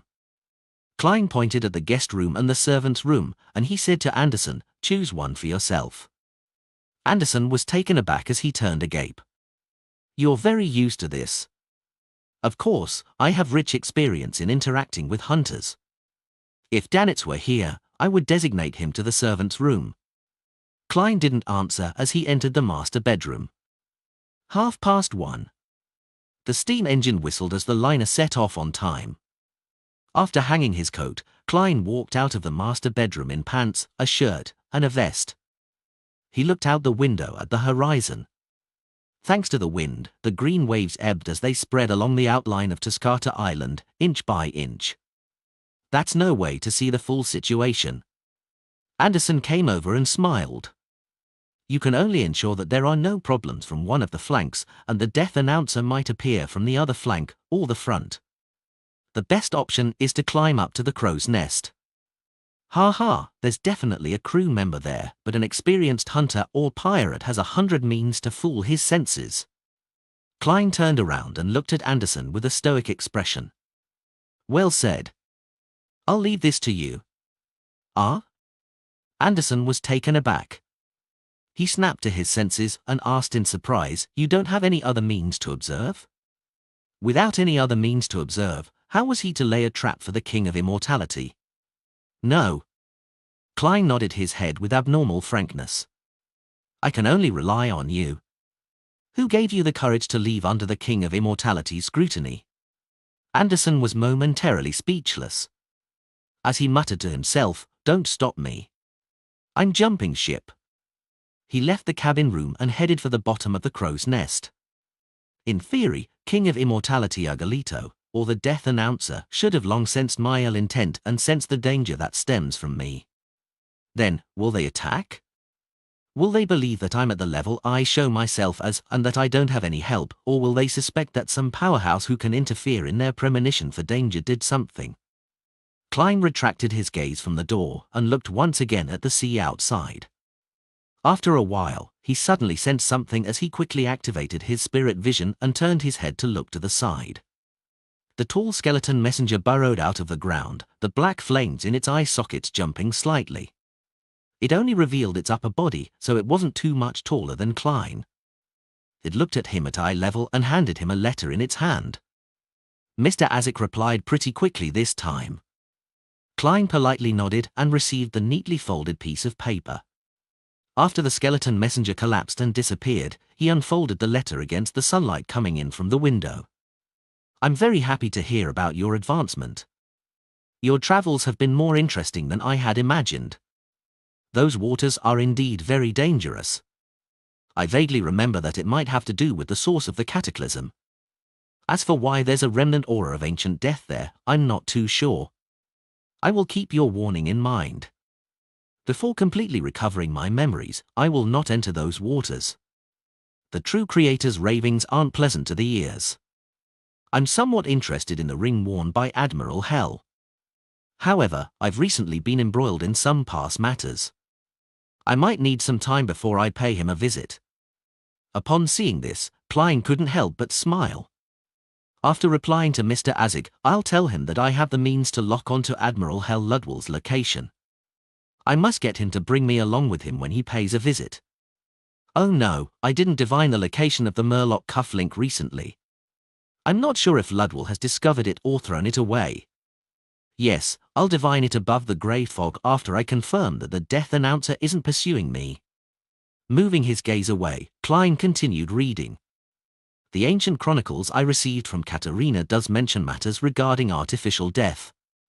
To put it simply, the former royal family of the Balaam Empire, present upper echelons of the numinous episcopate, had gained inspiration from the hidden sage sudden coming to life and turning anthropomorphic. They wished to let death, which is at present only a concept, to experience something similar. There's a possibility of it being fulfilled. Due to the indestructibility of Beyonder characteristics, the perishing of death doesn't mean that the corresponding Beyonder characteristics and authority has been completely lost. According to the chronicles, the corresponding research hasn't reached a breakthrough, but that was from centuries ago. The sequence for corresponding to Seer is Bizarro Sorcerer. The powerhouses from the Antigonus and Zaratul family left me with a deep impression. Even though I've already forgotten the details, my recollections are still able to bring me some feelings of fear. As for where to get the formula and ingredients, I'm not sure. Perhaps you can consider switching to neighboring pathways. I've already recalled matters regarding this. You can choose sequence for Secret Sorcerer of the Apprentice pathway or sequence for Parasite of the Marauder pathway. However, I vaguely remember that these three pathways only allow switching at sequence 3. Indeed. There's only a roads left. Klein forcefully produced a grin. After reading the reply, he took out a pen and paper and wrote down parts of the content he had already thought of, as well as asking about the exact definition of a mythical creature. After putting down the pen and paper, he wasn't in a hurry to summon the messenger.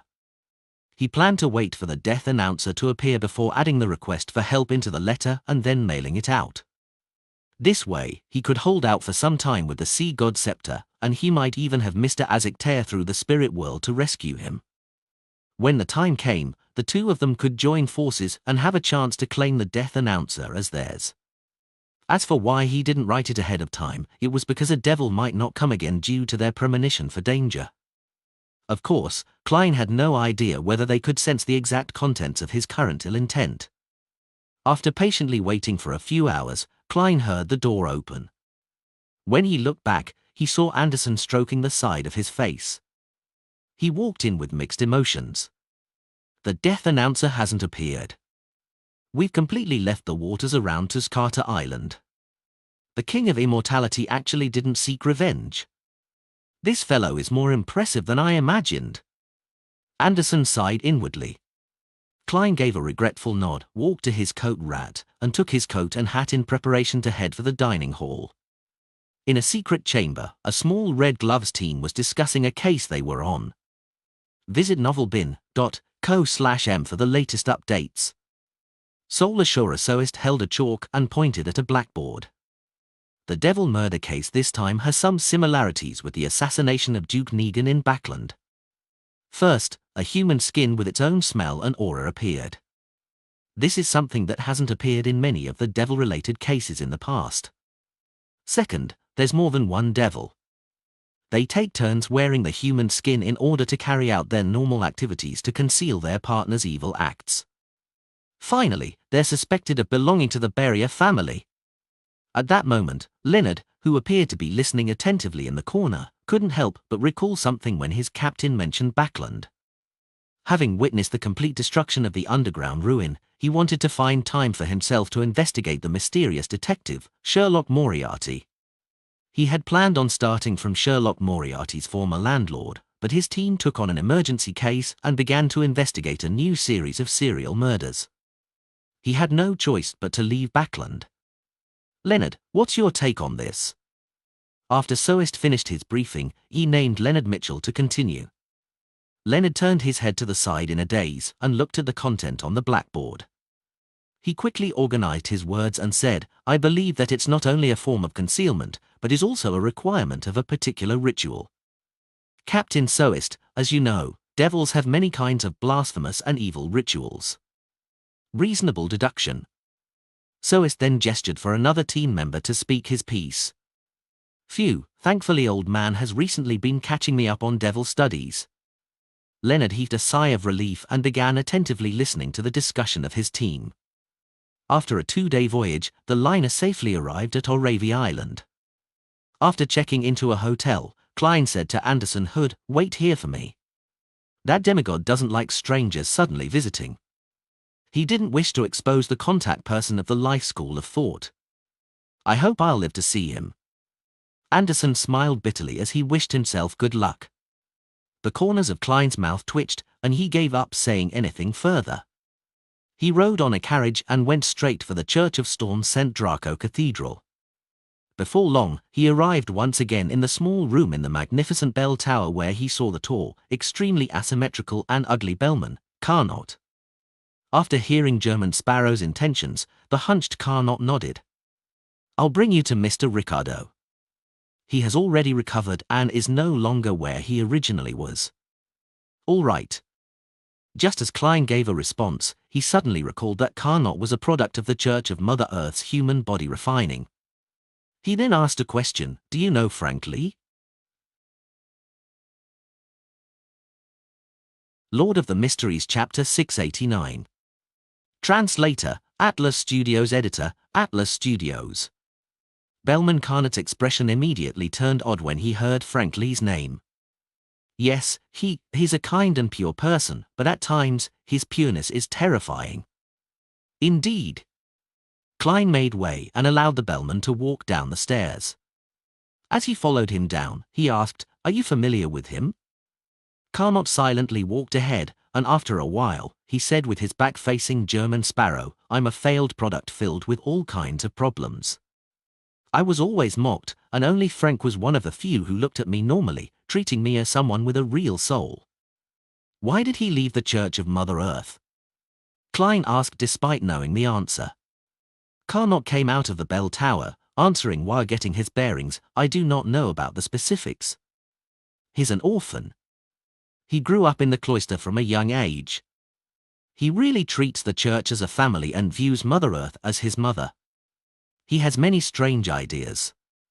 He had the opportunity of becoming a diocese bishop, but he was later nearly sent to a tribunal for being sacrilegious. Frank mentioned this before. He was trying to crossbreed a bull, a cow, and wheat together. To be frank, if it were me, I would have sent him to the tribunal as well. This guy was fine early on because of his low sequence, limiting what he can do. Klein mumbled and followed Carnot down another street and arrived in the alley behind St. Draco Cathedral. Carnot walked in front of an ordinary building, pulled the doorbell thrice, each tug lasting 2 seconds. After a while, thudding sounds approached as the door creaked open. Klein immediately saw an elder in a black short coat with a hard cane. His hair was as white as snow, but he didn't have any obvious wrinkles. He wore a black eye mask around his eyes. Mr. Counselor, Mr. German Sparrow is here to pay you a visit. Counselor Ricardo? His counselor Ricardo? He's blind? Previously, Klein had only heard his voice without meeting him. It was no wonder he was surprised. Ricardo turned his ear to the side and slowly turned his head towards German Sparrow and chuckled. Sorry, I can only meet you this way. When I woke up this morning, I suddenly had a premonition that I mustn't open my eyes to see anything today. To prevent any accidents, I wore an eye mask. You can actually do that. He's in no way inferior as a charlatan. Klein was momentarily amused and surprised. Following that, he understood the correct interpretation of his premonition. He didn't want to see him. He remembered that beyonders from the monster pathway were able to see things others couldn't see. Therefore, Snake of Mercury Will or Septin was able to sense my uniqueness. And back in Tingen City, Adamisol's eyes bled and he collapsed to the ground simply from seeing me. Counselor Ricardo sensed the danger and wore an eye mask ahead of time. Sigh, if not for that, I was planning on asking what he can see. Klein didn't have any pungshang about forcing others to harm themselves. He held back his thoughts and asked, do you have clues to the mystical item I need? Not for now, Ricardo said with a smile. After I recovered from my injuries, I went to buy him. I was lucky that there were some adjustments to the upper echelons of the Navy and Governor General's office, so I successfully rescued Roy King, but it wasted quite a bit of my time. Klein had expected this as he said without any signs of surprise, then, I'll use this request to get another form of help. I have a friend who is plagued with bad luck after interacting with a mural left behind by the Angel of Fate. He needs it completely removed. Ricardo thought for a moment before saying, no problem. Bring me over to him. Don't allow him to leave his residence, or there might be accidents. Klein nodded and walked towards the alley with his suitcase in hand. He took the opportunity to ask, Mr. Counselor, what do you know about the Mother Tree of Desire? From Klein's point of view, the Life School of Thought and the Rose School of Thought were at odds with each other, so it was likely that they knew each other very well. With cane in hand, Ricardo slowly walked behind him to his right. He didn't need anyone to help him, it was as though he wasn't wearing an eye mask. He chuckled. The Mother Tree of Desire is the Rose School of Thought's manifestation of the chained god. However, I suspect that the truth is actually the reverse. The chained god is one of the Mother Tree of Desire's many manifestations. My reasoning is that red light, Moria, claims that the mutant pathway Sequence 0 is still unoccupied. You know about Sequence 0, right? Yes, Klein succinctly answered. He didn't even express his knowledge of the Great White Brotherhood. Ricardo tersely acknowledged.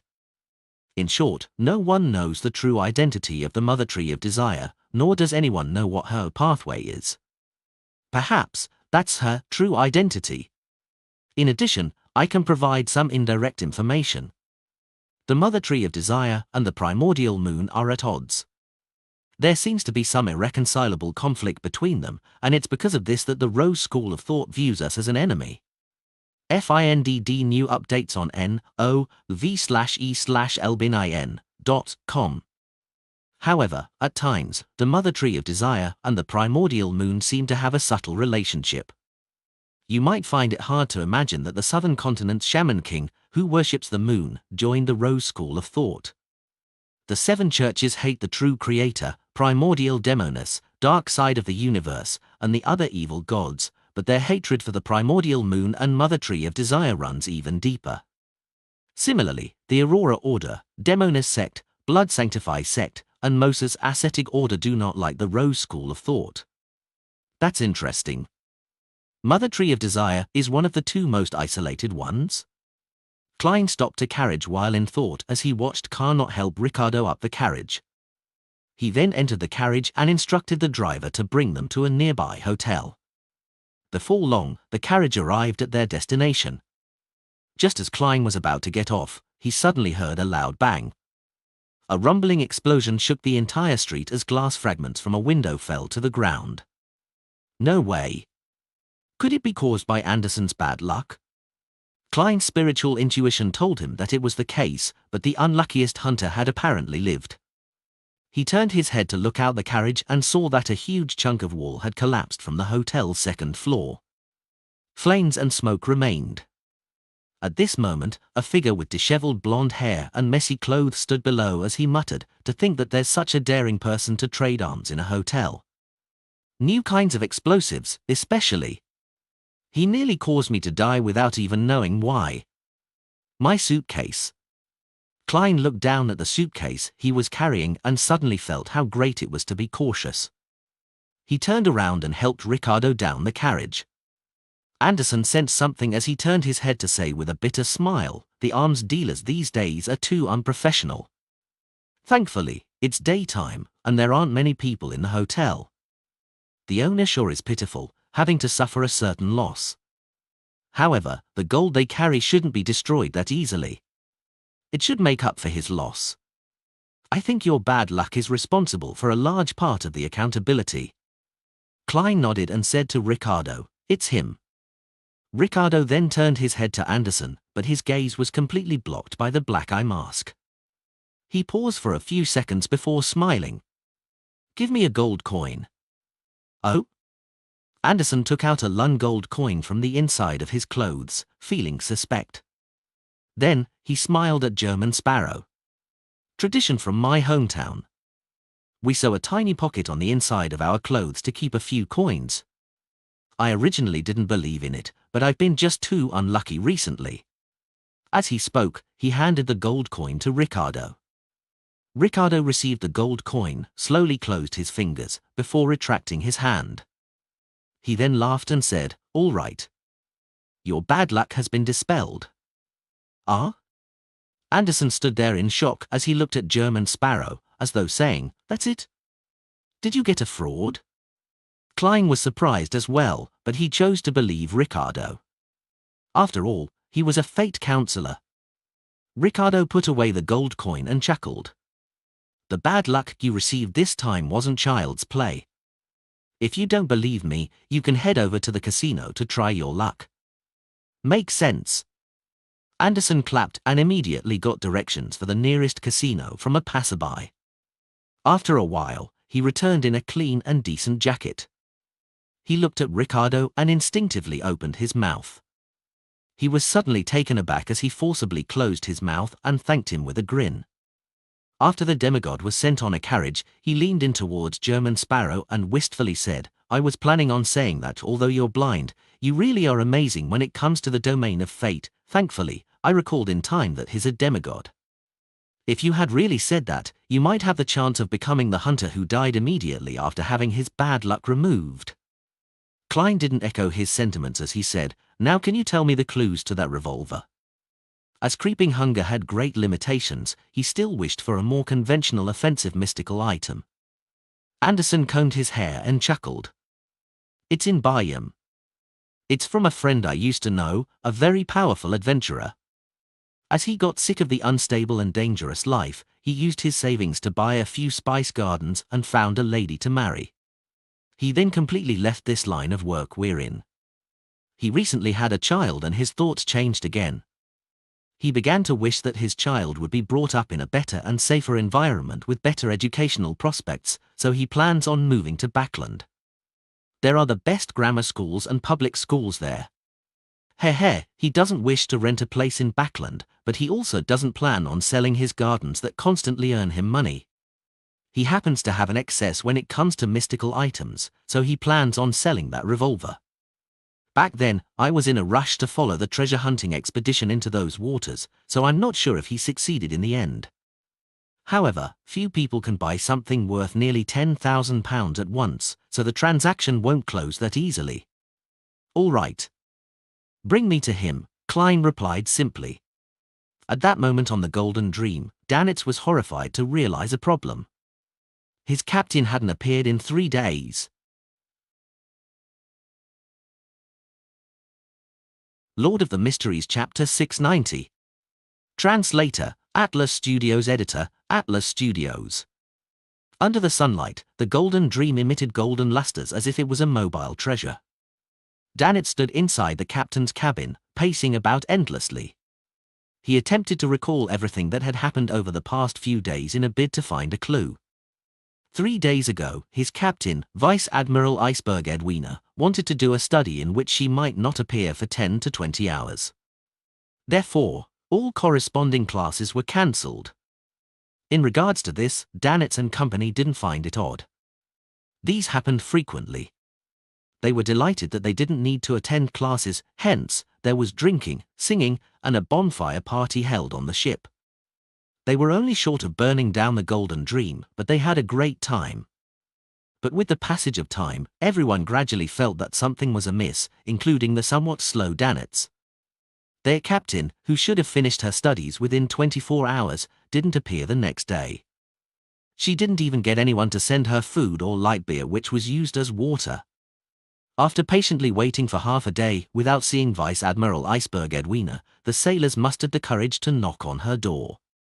To their horror, there wasn't any response. Under the first mate, Brew Walls's lead, the pirates opened the captain's cabin and found it empty. They then went to the collector's room and other places, but they failed to find her. Visit novelbin.co/m for the latest updates. Based on past experiences, their initial guess was that their captain had suddenly thought of something and left the Golden Dream in a rush while using some mystical technique or emulating someone else's beyonder powers without leaving a letter behind. Later, Danitz and company attempted to contact her using methods like the Soulfall ritual, but they failed to receive a response. All they could do was search the captain's cabin and other places as they convinced themselves to wait patiently. 3 days passed, but Vice Admiral Iceberg Edwina didn't appear nor reply. It left the sailors panicking. "Dogsht, any results from your divination? Didn't you claim to be an expert?" Danitz turned towards Flowery Bow Tie Jodson in frustration. Jodson, with his black hair that was dyed gold, rubbed his temples and said in a rather mellow voice, "They failed. Every divination method used to find her has failed. But for now, it can be confirmed that Captain is still alive. It's just that her whereabouts are unknown." The first mate, Walls, who had short, greyish, curly hair, nudged his monocle and said, "We need to seek help. None of Captain's collections have been lost. She didn't even bring her essential mystical items with her when she left. This means that the situation was very sudden and unexpected. Whose help can we seek?" Another bosun whose waist was swollen, Bucket Daniels, asked anxiously. Brew Walls raised his silver-patterned knife to his aquiline nose and said, "Return to the western shore." Between the lines, he was hinting at seeking the church of the god of knowledge and wisdom that backed Vice Admiral Iceberg Edwina. That won't do. To go from the pirates' playground to the western shore, we will need to pass the Sonya Sea, the North Sea, and the Berserk Sea. Then, we will cruise through the Fog Sea for a very long period of time. Captain can't wait that long. Anything might happen to her at any time. Flowery Bow Tie Jodson said, "We have to immediately find someone we can quickly contact and provide us with help on short notice." Danitz wanted to curse Dogsht when he suddenly had a light bulb moment.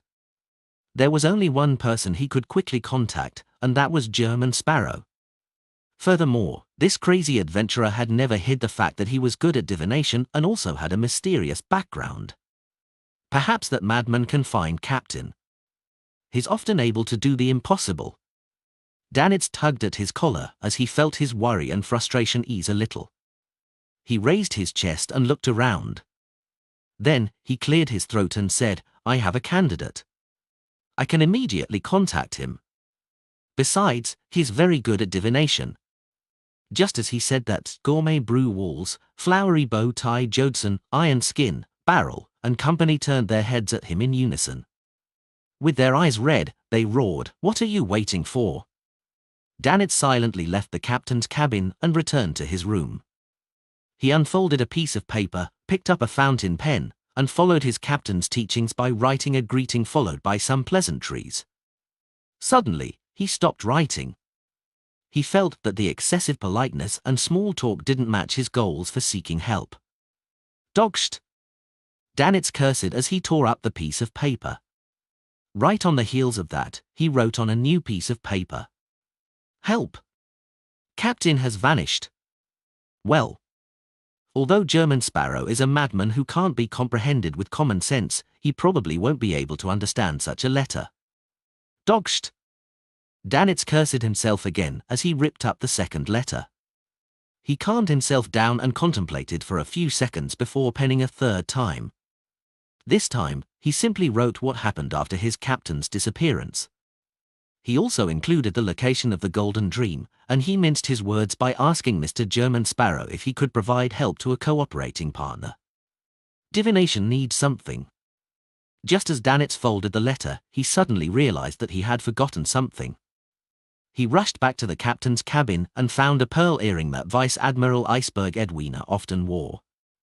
After doing all of this, he took out his notebook that was filled with all sorts of mysticism knowledge. He flipped to the corresponding page and unfamiliarly set up a messenger summoning ritual with his past experience. After placing a gold coin on the altar, he took 2 steps back and recited in ancient Hermes, I summon in my name. The spirit that wanders about the unfounded, the friendly creature that can be subordinated, the messenger that belongs to German Sparrow.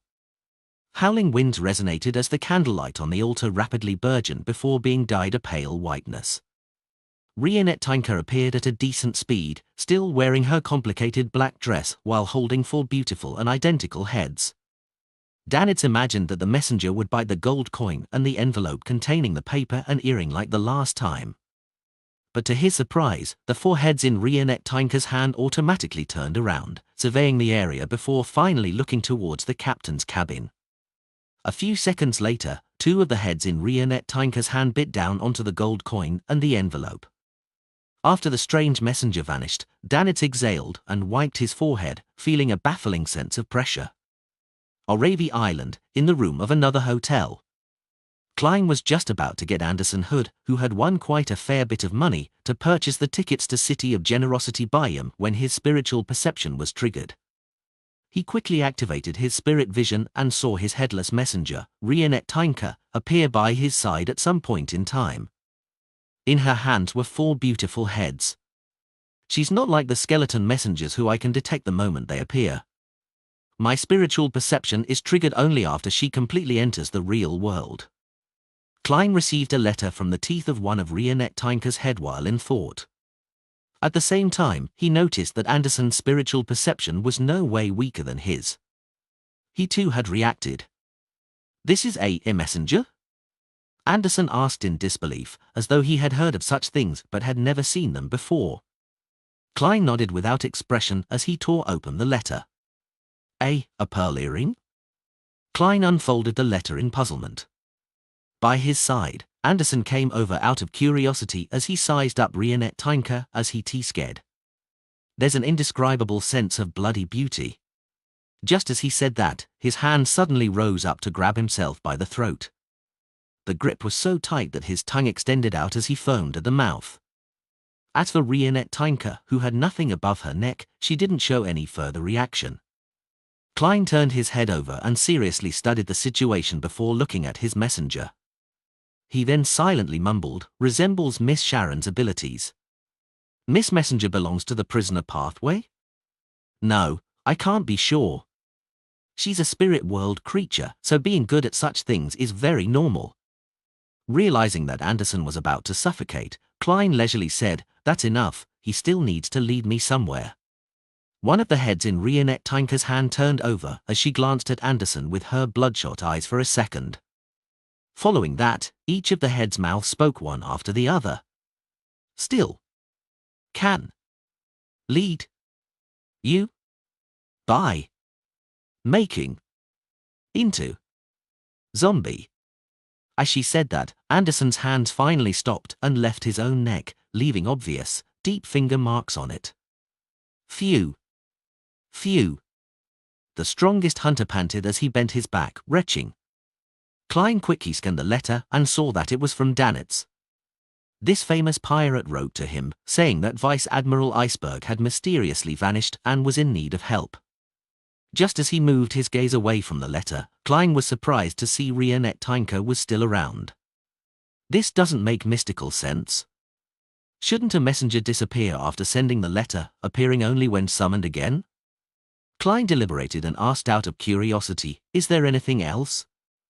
"Awaiting your reply? Letter?" "Rionettes for head," said one after the other. "How do you know that I'll reply?"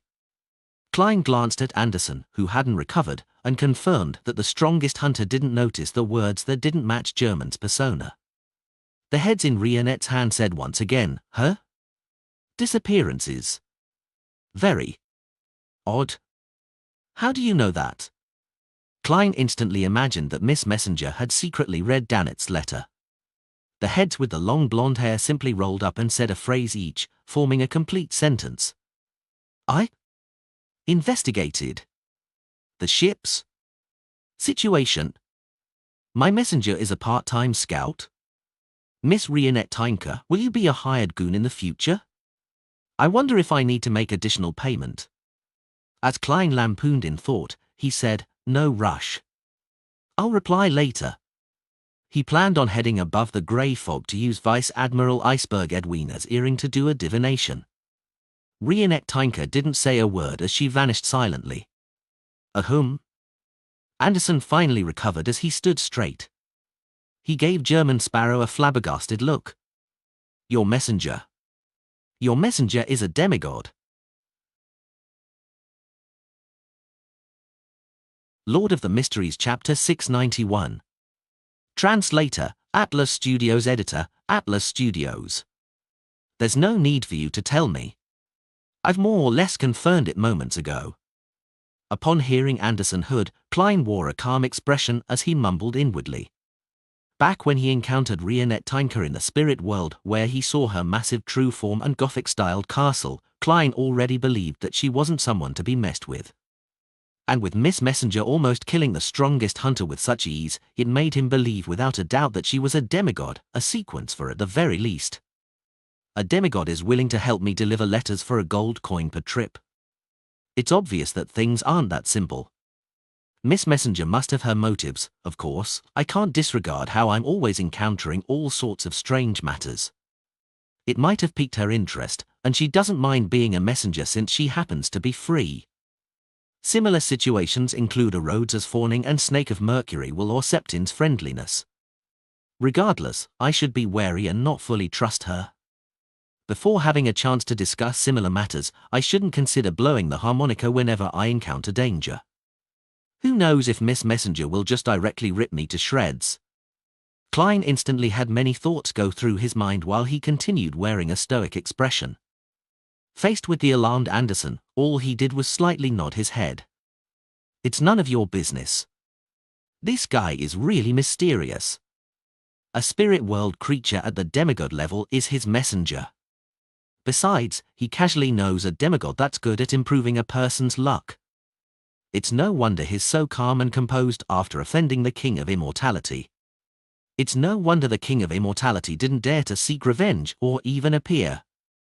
Anderson suddenly came to a realization as he couldn't help but carefully size up German Sparrow. Oh? Klein emotionlessly swept his gaze at the strongest hunter. Anderson hurriedly retracted his gaze as he chuckled dryly. I realized that you are very suitable to being the main lead of a figure painting, the kind that has a dark, gloomy background. This really accentuates your bearing. How about it? Do you want to consider it? I can help you draw a portrait. Believe me, I'm a master at this. Klein couldn't be bothered to listen to his nonsense. He lifted his golden pocket watch and opened it. Return to your room. I'll come for you in 5 minutes. All right, Anderson replied with a beaming smile. After the strongest hunter left, Klein took out Azig's copper whistle and Will Osseptin's paper crane before entering the bathroom where he set up a ritual. After placing Vice Admiral Iceberg Edwina's pearl earring above the grey fog, Klein sat at the end of the long bronze table. There, he conjured a pen and paper and wrote a simple divination statement, Edwina Edwards's location. Holding the paper and earring, Klein leaned back into the chair and recited the divination statement as he entered a dream with cogitation. First, a grey world occupied his vision. Following that, plains blanketed in ice and snow were reflected in his eyes. The howling snowstorm enveloped everything as the area was covered with thick fog. It didn't appear like a real frontier. Klein quickly saw Edwina's figure. Her long brown was tied up simply at the back as the rest of it fluttered wildly in the snowstorm. Dressed in dark-colored trousers and a white waist-fitting shirt with complicated flowery patterns along the collar and sleeves, she gave off the feeling as though she was frail in such an environment. Edwina's feet, which were clad in leather boots, kept moving across the snow, leaving behind a series of clear footprints, but they were quickly wiped away by the violent snowstorm. The screen shattered in turn as Klein opened his eyes. He realized that he couldn't interpret Vice Admiral Iceberg's actual location from his divination's revelation. The poles? Faysat's plains of Evernite? There's no way to confirm. Apart from the snowstorm, there aren't any features. Klein sat up and put down the pearl earring and the paper with the divination statement. After contemplating for a few seconds, he confirmed another matter: Edwina Edwards had really vanished. She wasn't in the Golden Dream, but it could also eliminate the possibility that it was a trap. Klein cautiously performed some divination on this matter and received the result that there weren't any traps on the Golden Dream. After some thought, he left the mysterious space above the grey fog and, via a series of procedures, brought the pearl earring back to the real world. Recalling the map of the waters around Oravi Island and the present location of the Golden Dream, Klein selected an uninhabited island that fishermen used to seek shelter from storms.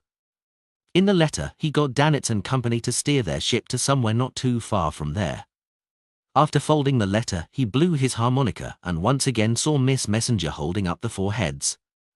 While handing over the reply letter, Klein coughed slightly and said, "Can you confirm Danitz's location?" One of the heads in Rionette Tinker's hand nodded before the rest spoke. "Yes. As long as he's not beyond range." Seeing that Miss Messenger remained floating there without any signs of leaving, he said with his eyes looking to the side, "The gold coin will be paid by Danitz." "All right."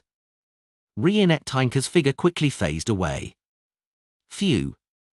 Klein exhaled. After some precise preparations and dealing with the scene, he carried his suitcase, which he had finished packing, and walked out of the room. He then knocked on Anderson Hood's door. "We'll go somewhere else first before heading to Bayam," he calmly told the strongest hunter of his decision. "You can choose to wait for me in Bayam, or follow me." Anderson gave a cheeky smile and said, "I can feel my adventurer's blood burning in me. I'm very curious as to what matter that messenger has brought. I thought I had no means of knowing better, but to my surprise, you actually invited me." "I didn't. I'm only giving you 2 choices."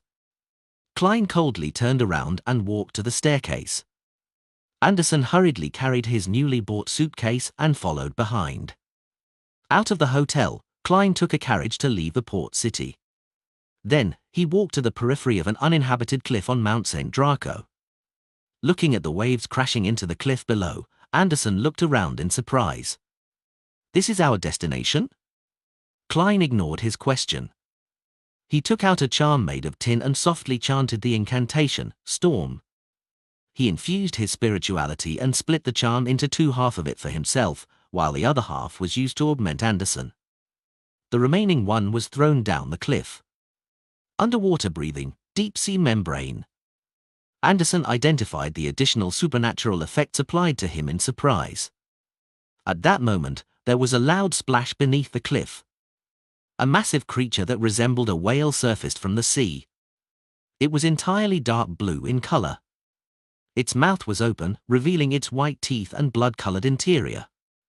Klein walked to the edge of the cliff and jumped straight down. With the charm's powers, he gently landed in the undersea behemoth's mouth. Anderson watched blankly before he jumped down in excitement, landing beside Klein. The massive undersea creature closed its mouth, turning the interior pitch black. Then, it submerged itself and began swimming for its designated destination. Inside its mouth, Klein's eyes produced a flash of lightning as he saw through the darkness. He found a tooth to lean against as he casually sat down. Due to the protection from deep-sea membrane, he wasn't afraid that his clothes would be dirtied. "Man, this is quite fascinating." Anderson surveyed the area and asked curiously, "How did you come up with this?" How are you doing this? Of course it's by praying to myself, then using the sea god scepter to pull a suitable undersea creature from nearby. Klein didn't reply Anderson's question. He half closed his eyes as though he was resting. It's just a little stuffy. Anderson took out a cigar case and matchstick from his pocket. Can I smoke in here? Ask it. Klein didn't open his eyes. Visit novelbin.com for new novels. Anderson chuckled dryly before putting away the cigar and matchstick. I don't think it will like the smell of tobacco. In the dark sea, this massive creature swam quickly, efficiently drawing out the oxygen in the water via the use of its special organs from time to time. After an unknown period of time, it surfaced in front of an uninhabited island. After using the charm's power to go ashore, Klein took off his hat and bowed at the undersea creature. You're very polite, Anderson said in amusement when he saw this scene. I've always been very polite, even if I'm facing prey. Klein shot a glance at him as though he was including him. Anderson chuckled dryly as he pointed to the other side of the island. There's a ship there.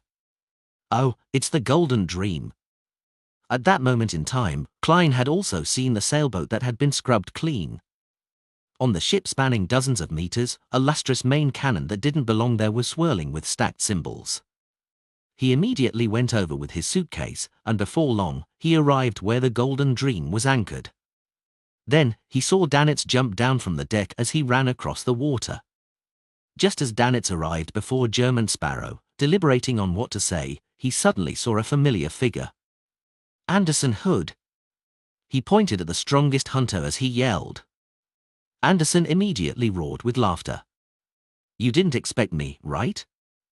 Although he didn't know why he would encounter the Golden Dream, this didn't stop him from having the idea of occupying the ship by force.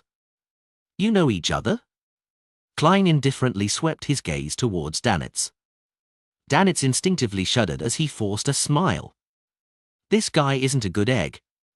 In the Fog Sea, he's often pursued by a bunch of pirates, but in the end, all of those pirates would end up as bounty rewards.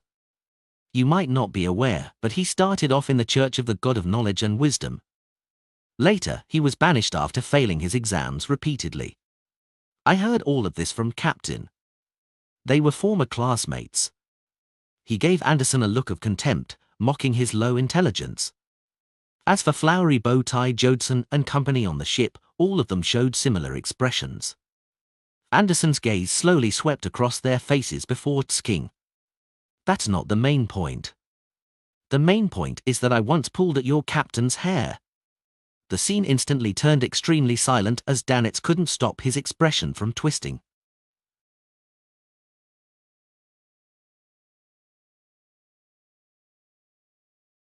Lord of the Mysteries Chapter 692.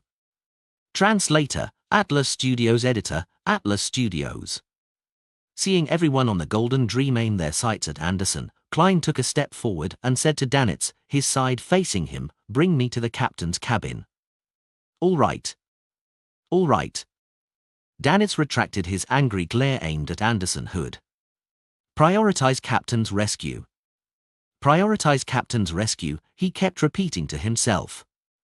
The Golden Dream first released a dinghy before lowering a gangway, allowing Klein to easily step onto the deck without using a charm. Anderson followed by his side, completely ignoring the glares of the Golden Dream's crew. With a smile, he strolled forward as he looked around, treating it as his own home. His mental fortitude is truly beyond remarkable. Yes, even after offending a demigod where he was forced to apologize in public and accept a mission, he was able to laugh at himself and enjoy a meal. Klein sighed inwardly as he walked towards third mate Jodson and company. Hello, Mr. Sparrow. I'm this ship's first mate, Brew Walls. A 1.8-meter tall man with a monocle politely bowed. The pirate gourmet who's worth £6,200. The bounties on Vice Admiral Icebird's pirate crew are clearly lower than Admiral of Stars. They live up to being treasure hunters who happen to be part-time pirates. Klein greeted him using German Sparrow's style of politeness. Hello. I've heard about you. Ha ha, it's my honor. I'm only a treasure hunter who dreams to be an artisan, but I ended up having to be a gourmet, Brewall said in a self-deprecating manner. He pointed to the man beside him and said, "Our second mate, singer Orpheus. Bounty of £5,500. The Beyonders on the Golden Dream all have very odd nicknames. I didn't know that they were the subordinates of a pirate admiral. I would have definitely believed them to be a traveling crew who sing and enjoy good food while holding bonfires as they seek out legendary treasure. It's truly a beautiful life." Klein cast his gaze at Orpheus and nodded. The singer had deep sculpted outlines and a head of resplendent blonde hair. He said with a sad smile, "Actually, I'm only praising the sun, but now, my sun has disappeared." Klein nearly felt goosebumps all over him. TSK, as expected of someone from Inties. He speaks like his singing. What a pity, I grew up in Seeger, in Lemberg, and didn't pick up this ability, Anderson said with a chuckle. It wasn't clear if he was praising or degrading Orpheus. After all, half the blood flowing in his veins was Inti's blood. Born in Senior and later studied in Lemberg. Yes, it was likely a church school. His classmates with Vice Admiral Iceberg Edwina. Mr. Orpheus is definitely from the Sun Pathway, but is unlikely to be from the Church of the Eternal Blazing Sunday. From his bounty, he's likely a Sequence 6 notary. I almost forgot to inform Little Sun that I have his formula. I wonder what he will use in exchange this time. Klein turned towards Flowery Bowtie Jodson and Bucket Daniels before Gourmet Brewall's introduced. We've met. Let's not waste any time. All right. Brewalls heaved a sigh of relief, stroked his short beard and led the way into the cabin. If it wasn't for how famous German Sparrow was on the ship, he wouldn't have been that polite. At that moment, Anderson deliberately stayed behind, walking alongside Danitz, Orpheus, and company. He looked to his left and right, unfazed by how the surrounding pirates looked like they wanted to rip him apart. He laughed with a TSK. The one you should be wary of isn't me. Yes, we aren't wary of you. We only want to stuff you in. See that? Into that cannon. Danitz wasn't afraid that Anderson was the strongest hunter.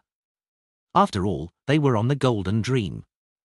There were plenty of pirates, and many of them were Sequence 6 or 7 Beyonders. Anderson curled his lips. I'm actually not a threat.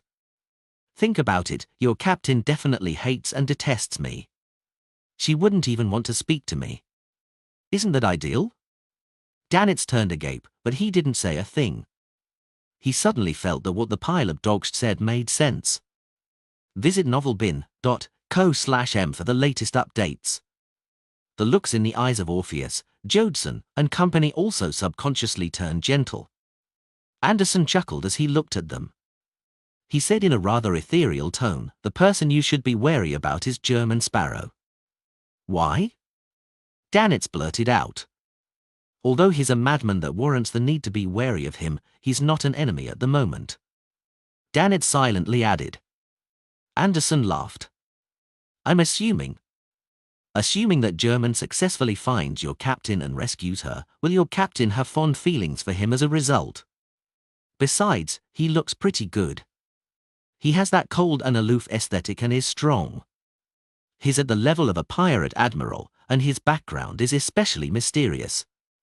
He's completely compatible. How is it possible?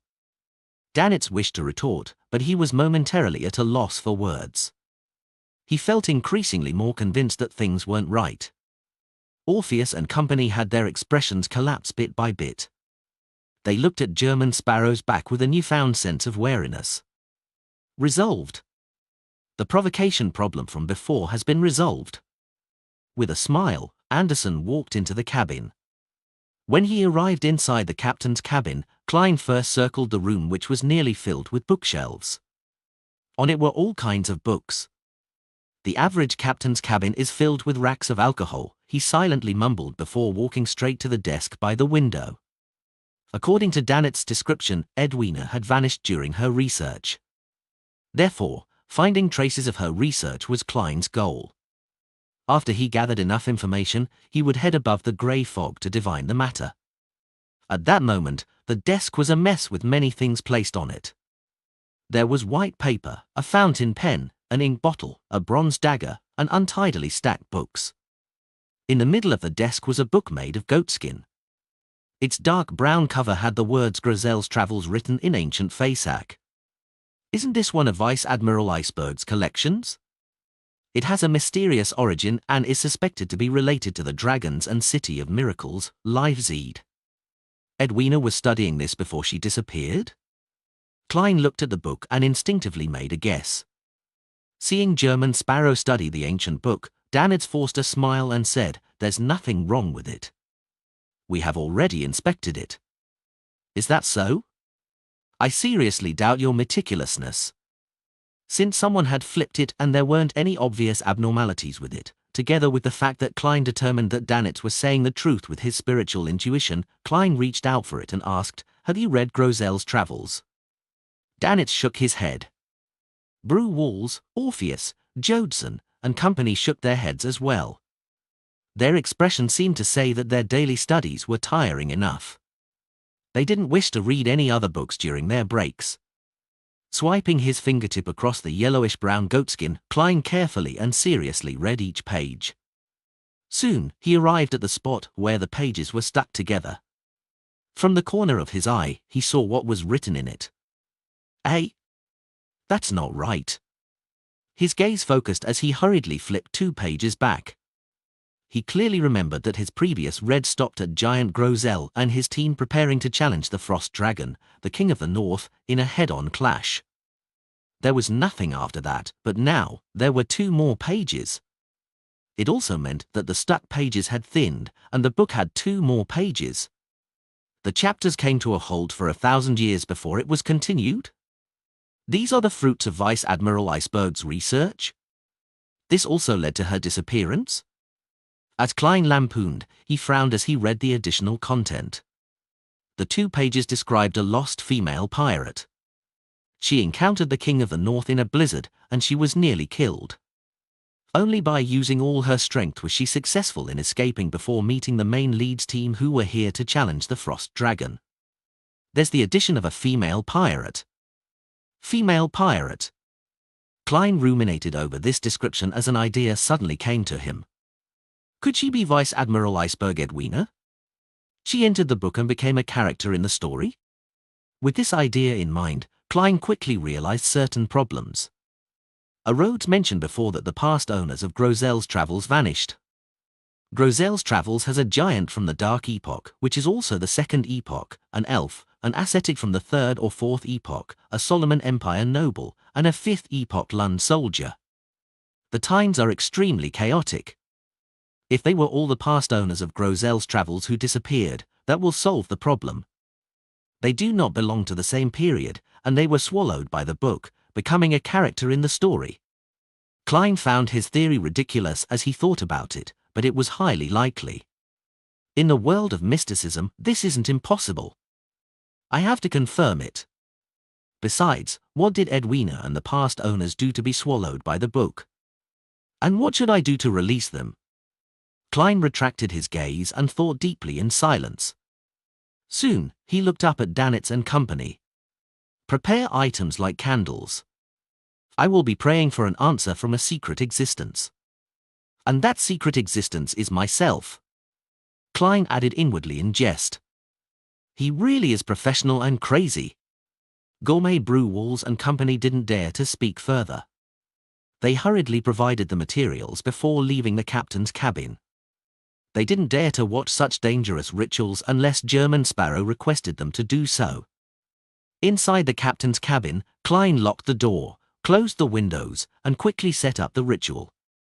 Then, he brought Grosel's Travels above the grey fog.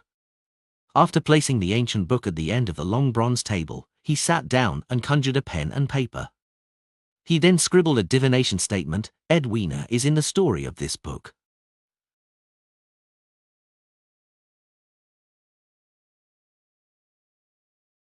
Lord of the Mysteries Chapter 693. Translator, Atlas Studios. Editor, Atlas Studios. After putting down the fountain pen in his hand, Klein removed the spirit pendulum from his left wrist, holding it in one hand and letting it hang down over the paper in close proximity. Edwina is in the story of this book. Klein closed his eyes and silently repeated the divination statement. After he recited the statement, he opened his eyes and saw the topaz pendant spinning clockwise. This meant that Vice Admiral Iceberg Edwina was inside Grozel's travels. It really is a world inside a book. Furthermore, the situation inside is very special. Without new characters, the story isn't able to continue.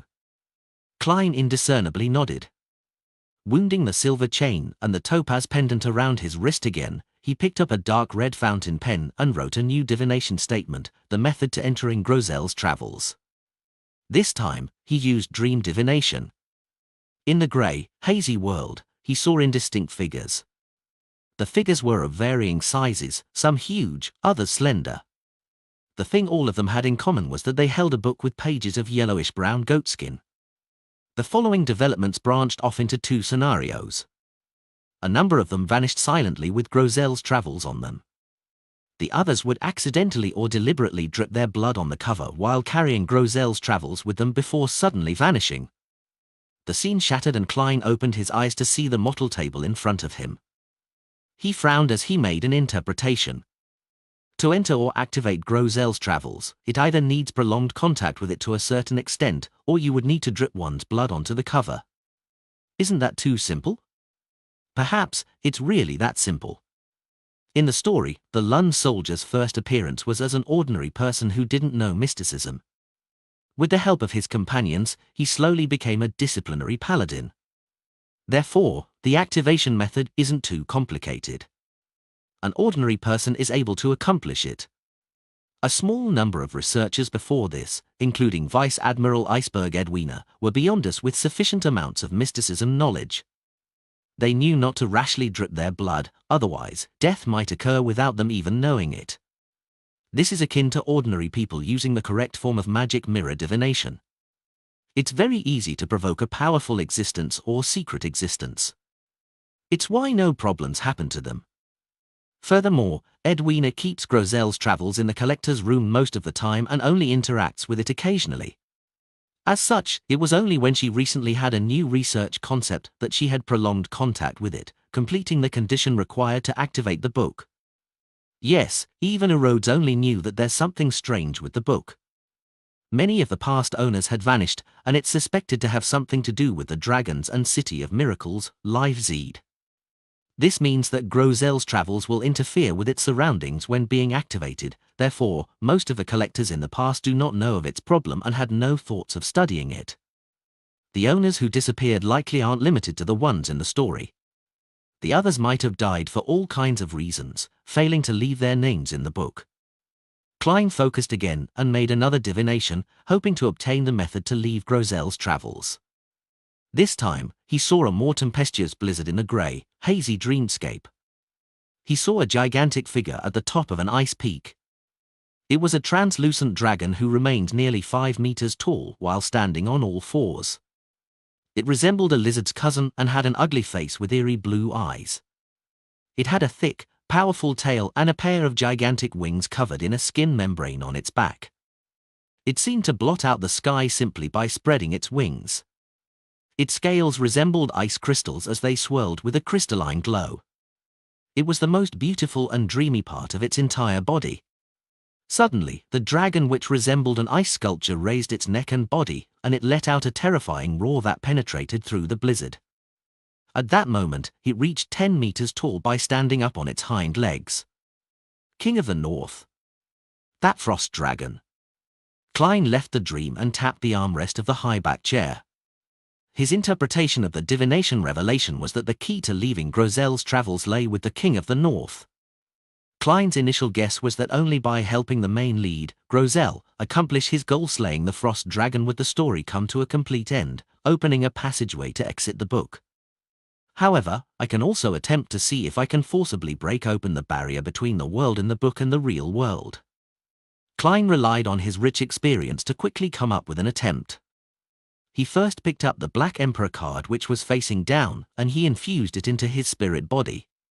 Suddenly, Klein's body was covered in black full-body armor. On his head was a heavy crown as his aura became majestic and dignified. It exuded an awe-inspiring vibe. Following that, he stirred the powers of the mysterious space above the grey fog to the limit, making them surge over like a tidal wave. Upon seeing this scene, Klein didn't hesitate to summon the sea god scepter from the junk pile before he infused his spirituality within. The blue gems on the end of the bone scepter lit up one after another, emitting a blinding luster.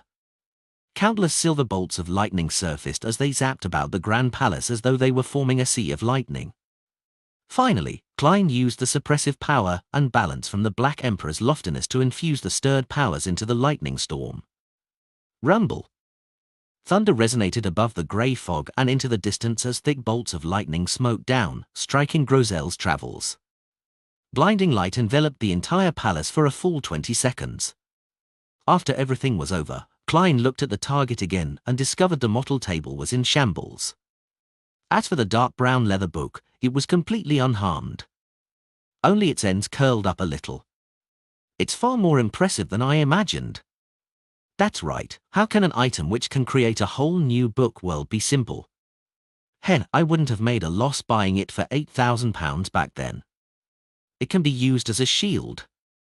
It can definitely defend against attacks from saints. The only problem is its tiny size. It won't be able to shield much. Klein's thoughts raced as the bronze table was quickly restored to normal. Since there was no way to forcibly tear open the barrier between the world inside the book and the real world, he could only consider how to enter it according to the normal procedures. Get some blood, bring it up here and smear it across the cover, and then enter as a spirit body with the Blood Emperor card and Sea God Scepter. This way, I don't have to worry about encountering King of the Five Seas, Nast, as there's no way he can sense it. He won't be able to enter the world inside the book either. But the problem lies in the fact that rescuing Vice Admiral Iceberg this way will allow her to determine that German Sparrow is hero bandit Black Emperor. Yes, there's a more important problem. Entering with a spirit body means that the body is still in the outside world, the captain's cabin of the Golden Dream. I have no idea how time flows in the world inside the book. It might easily be a few days. That way, my body might meet with an accident since it lacks protection. I'm in unfamiliar territory as well. When the time comes, I might rescue Edwina, but I would find myself gone. That would be fun. Klein quickly rejected the idea of entering as a spirit body. He didn't trust most of the people on the Golden Dream, and he also felt wary of the strongest hunter, Anderson. His attempt to divine if it was dangerous to enter the book to rescue Edwina was met with failure. Klein thought deeply for a moment before returning to the real world. Then, he unhurriedly brought back Grozel's travels and removed the traces of the ritual. Looking out the window at the impending dusk, he walked to the captain's cabin's door, unlocked the door, and opened it. Gourmet Brew Walls, singer Orpheus, and company were all outside. None of them had left. There were even sailors who peeked their heads out from the staircase. Any clues? Brew Walls blurted out his question, but he didn't hear his voice because everyone at the door was asking the same question. Klein swept his gaze and nodded. Instantly, he heard sighs of relief, then he saw all kinds of happy and excited expressions. If I were to vanish one day, who would act like that? Klein focused his thoughts and said to Danitz, I need an assistant. With that said, he turned to walk to the desk. All right. Danitz hurriedly followed and familiarly locked the door. Is there anything you need of me? He hurriedly asked. He looked as though he could already see his captain being rescued through his hard work. Klein stood by the desk and solemnly said, what happens next will be very dangerous. Very dangerous? Danitz instinctively gritted his teeth. You might vanish or even die immediately. Klein told him the worst possible outcome. Seeing how serious the madman, German Sparrow, was, Danitz instantly understood the gravity of the situation. His heart sank as he subconsciously became frantic. What does this have to do with rescuing Captain? It's directly related, Klein answered succinctly. Danitz's expression twisted as he fell silent for 2 seconds. What will happen if nothing is done? Your captain might be left there forever, or she might die in the next second, Klein said truthfully. Danitz turned agape as he closed his mouth in silence.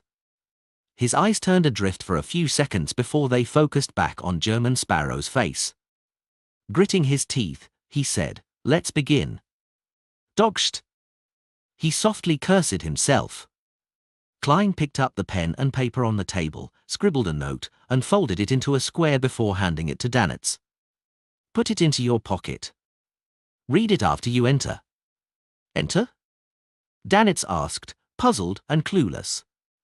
As he spoke, he automatically took the paper slip and stuffed it into his trouser pocket. Klein didn't reply as he pointed at Grosel's travels.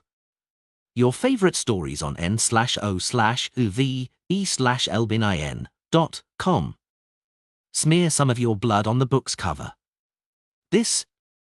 As Danitz made a vague guess, he picked up the bronze dagger beside him and nodded heavily. "All right."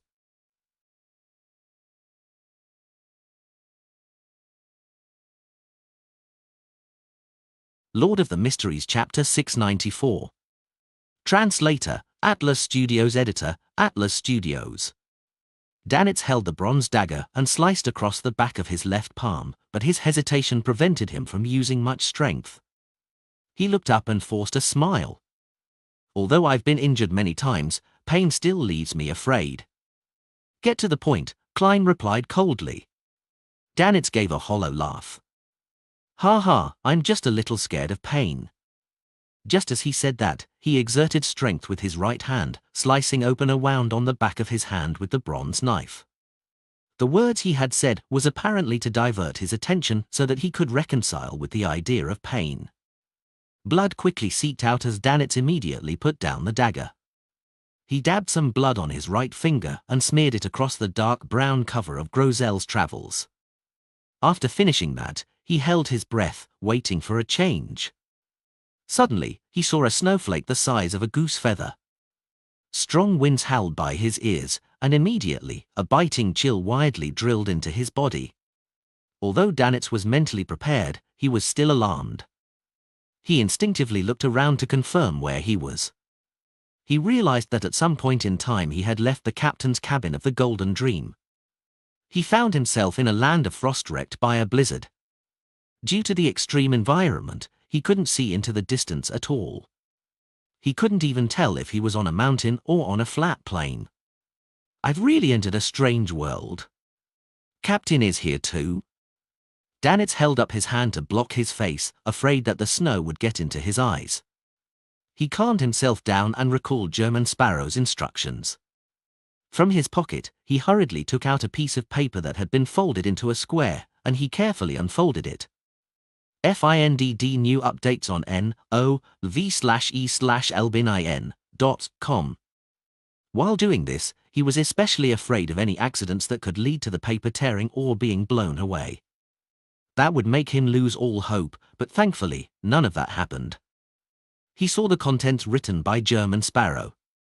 "Recite the following honorific name in Hermes, but preferably in ancient Hermes. The fool that doesn't belong to this era. The mysterious ruler above the grey fog. The king of yellow and black who wields good luck. Burn this upon chanting." This is a secret existence at the level of a deity? Due to Vice Admiral Iceberg Edwina's strict education, Danitz wasn't illiterate when it came to mysticism. He even had quite a good foundation. Looking at the piece of paper in his hand, he subconsciously drew a gasp, sucking in the cold wind and ice-cold snowflakes that left a biting cold. He immediately coughed as his expression turned twisted.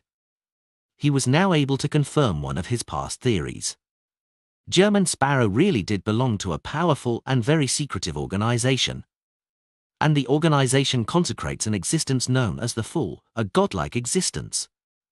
Indeed, such a powerful and crazy fellow can't appear out of nowhere. They don't just sprout out of the ground. Danitz tugged at his collar and tightened his clothes.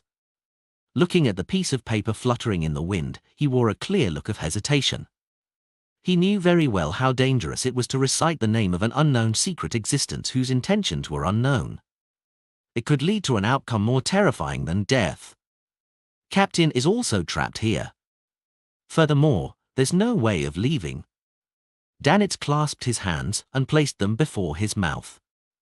He suddenly threw out his hands and used ancient Hermes to recite the fool's honorific name.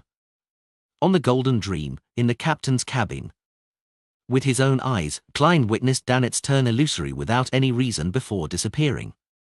There was no longer any question about how entry into Grozel's travels could be achieved. After patiently waiting for a moment, he heard a series of illusory pleas, and it clearly came from a man. Phew, from the looks of it, Grozel's travels is unable to block out the grey fog. The world inside the book is still connected to that mysterious space. This way, even if I were to enter, I wouldn't be entirely cornered or lack any trump cards. Klein didn't hide his sigh of relief. To confirm it, he took the steps counterclockwise while chanting the incantation. After arriving above the grey fog, he saw the brilliance representing Danitz rippling outwards beside the fool's high-backed chair. The body and soul enter together? The world inside the book is very stable. There's no way to shatter it just by pulling the spirit body. Indeed, if it's possible, the divination from before would have received the corresponding revelation. Using the sea god scepter is too dangerous. Bestowing Danitz directly will only speed up his death. Klein half closed his eyes as he emanated his spirituality. After taking everything in for a moment, he arrived at many conclusions. He didn't delay and returned to the real world immediately. Holding the bronze dagger, he wiped away Danitz's blood on it with a piece of paper. After folding a piece of paper and putting it into his pocket, he began to consider his next move. From the looks of it, smearing blood allows direct entry. This way, I don't have to worry about my body suffering any accidents. Furthermore, I can very quickly resolve the problem. But similarly, I can't be careless. I have to be careful of any other dangers. If there's anyone on this ship that might be problematic, they might be able to sneak into the captain's cabin after I enter Grozel's travels, sacrifice this book to the true creator, primordial Demonus, or hidden sage. I'll be in trouble then. I'll definitely suffer something worse than death. The Golden Dream sailors mostly seem to be infatuated with Vice Admiral Iceberg. The fact that Anderson's superficial provocation was effective enough proves this. Therefore, telling them that this involves Vice Admiral Iceberg's life and getting them to watch each other so that no one enters, that will put me at ease. The problem lies with Anderson. He's the strongest hunter. He's stronger than any of the Beyonders on board this ship. Furthermore, he's good at ambushes and infiltration. There's a small possibility that he can avoid the monitoring of others and secretly sneak into the captain's cabin. His background is still too dubious, and I have no way to really trust him. I have to think of a way to get him to enter Grozel's travels with me. Amidst his thoughts, Klein flipped through the ancient book covered in yellowish-brown goatskin. He discovered that there wasn't any new content, and the story lacked traces of Danitz's existence. This is to say that one needs to successfully survive and meet up with the Leeds team before they will be considered a true part of the story? That will make more pages appear?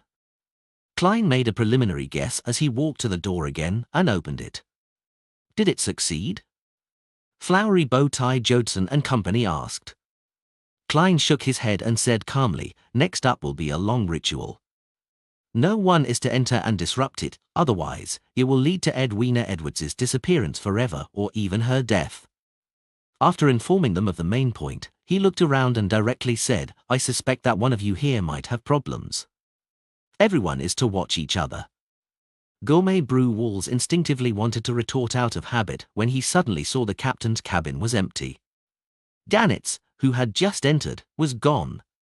Recalling the captain's disappearance, and confirming that German Sparrow was about to attempt to save her after finding the cause of the problem, he nodded and said, I'll be in charge of this matter. And they will also monitor me. Klein didn't harp on the topic. He then turned to look at Anderson, who was leaning against a wall. Come in. Anderson curled the right side of his mouth as he T-scared. People not in the know might think I'm your subordinate. Your attitude is basically a role model for provokers. Despite his grumbling, he straightened his back and opened his stride before entering the captain's cabin. After closing the door and locking it, Klein turned to face Anderson. "Are you interested in participating in a rare adventure? You might be able to fulfill the achievement of hunting a dragon." According to his observations over the past few days, he believed that Anderson was a curious and adventurous hunter. He enjoyed learning about new things and experiencing novel forms of excitement. Anderson stared at German Sparrow's face and sized him up seriously before smiling. "I'm not interested." He firmly shook his head. Following that, he chuckled before Klein spoke again. "I smell danger. A highly conceited, crazy, and powerful adventurer is actually inviting me to adventure together. What does this imply? It means that it's extremely troublesome and dangerous. I thought you would be interested. This is different from how you usually act. You really can rein yourself in and let go of yourself." "I'll try another threat. If it doesn't work, I'll throw this fellow on a deserted island and let the Golden Dream sail off. We'll pick him up later." As a hunter, survival on a deserted island shouldn't be difficult for him.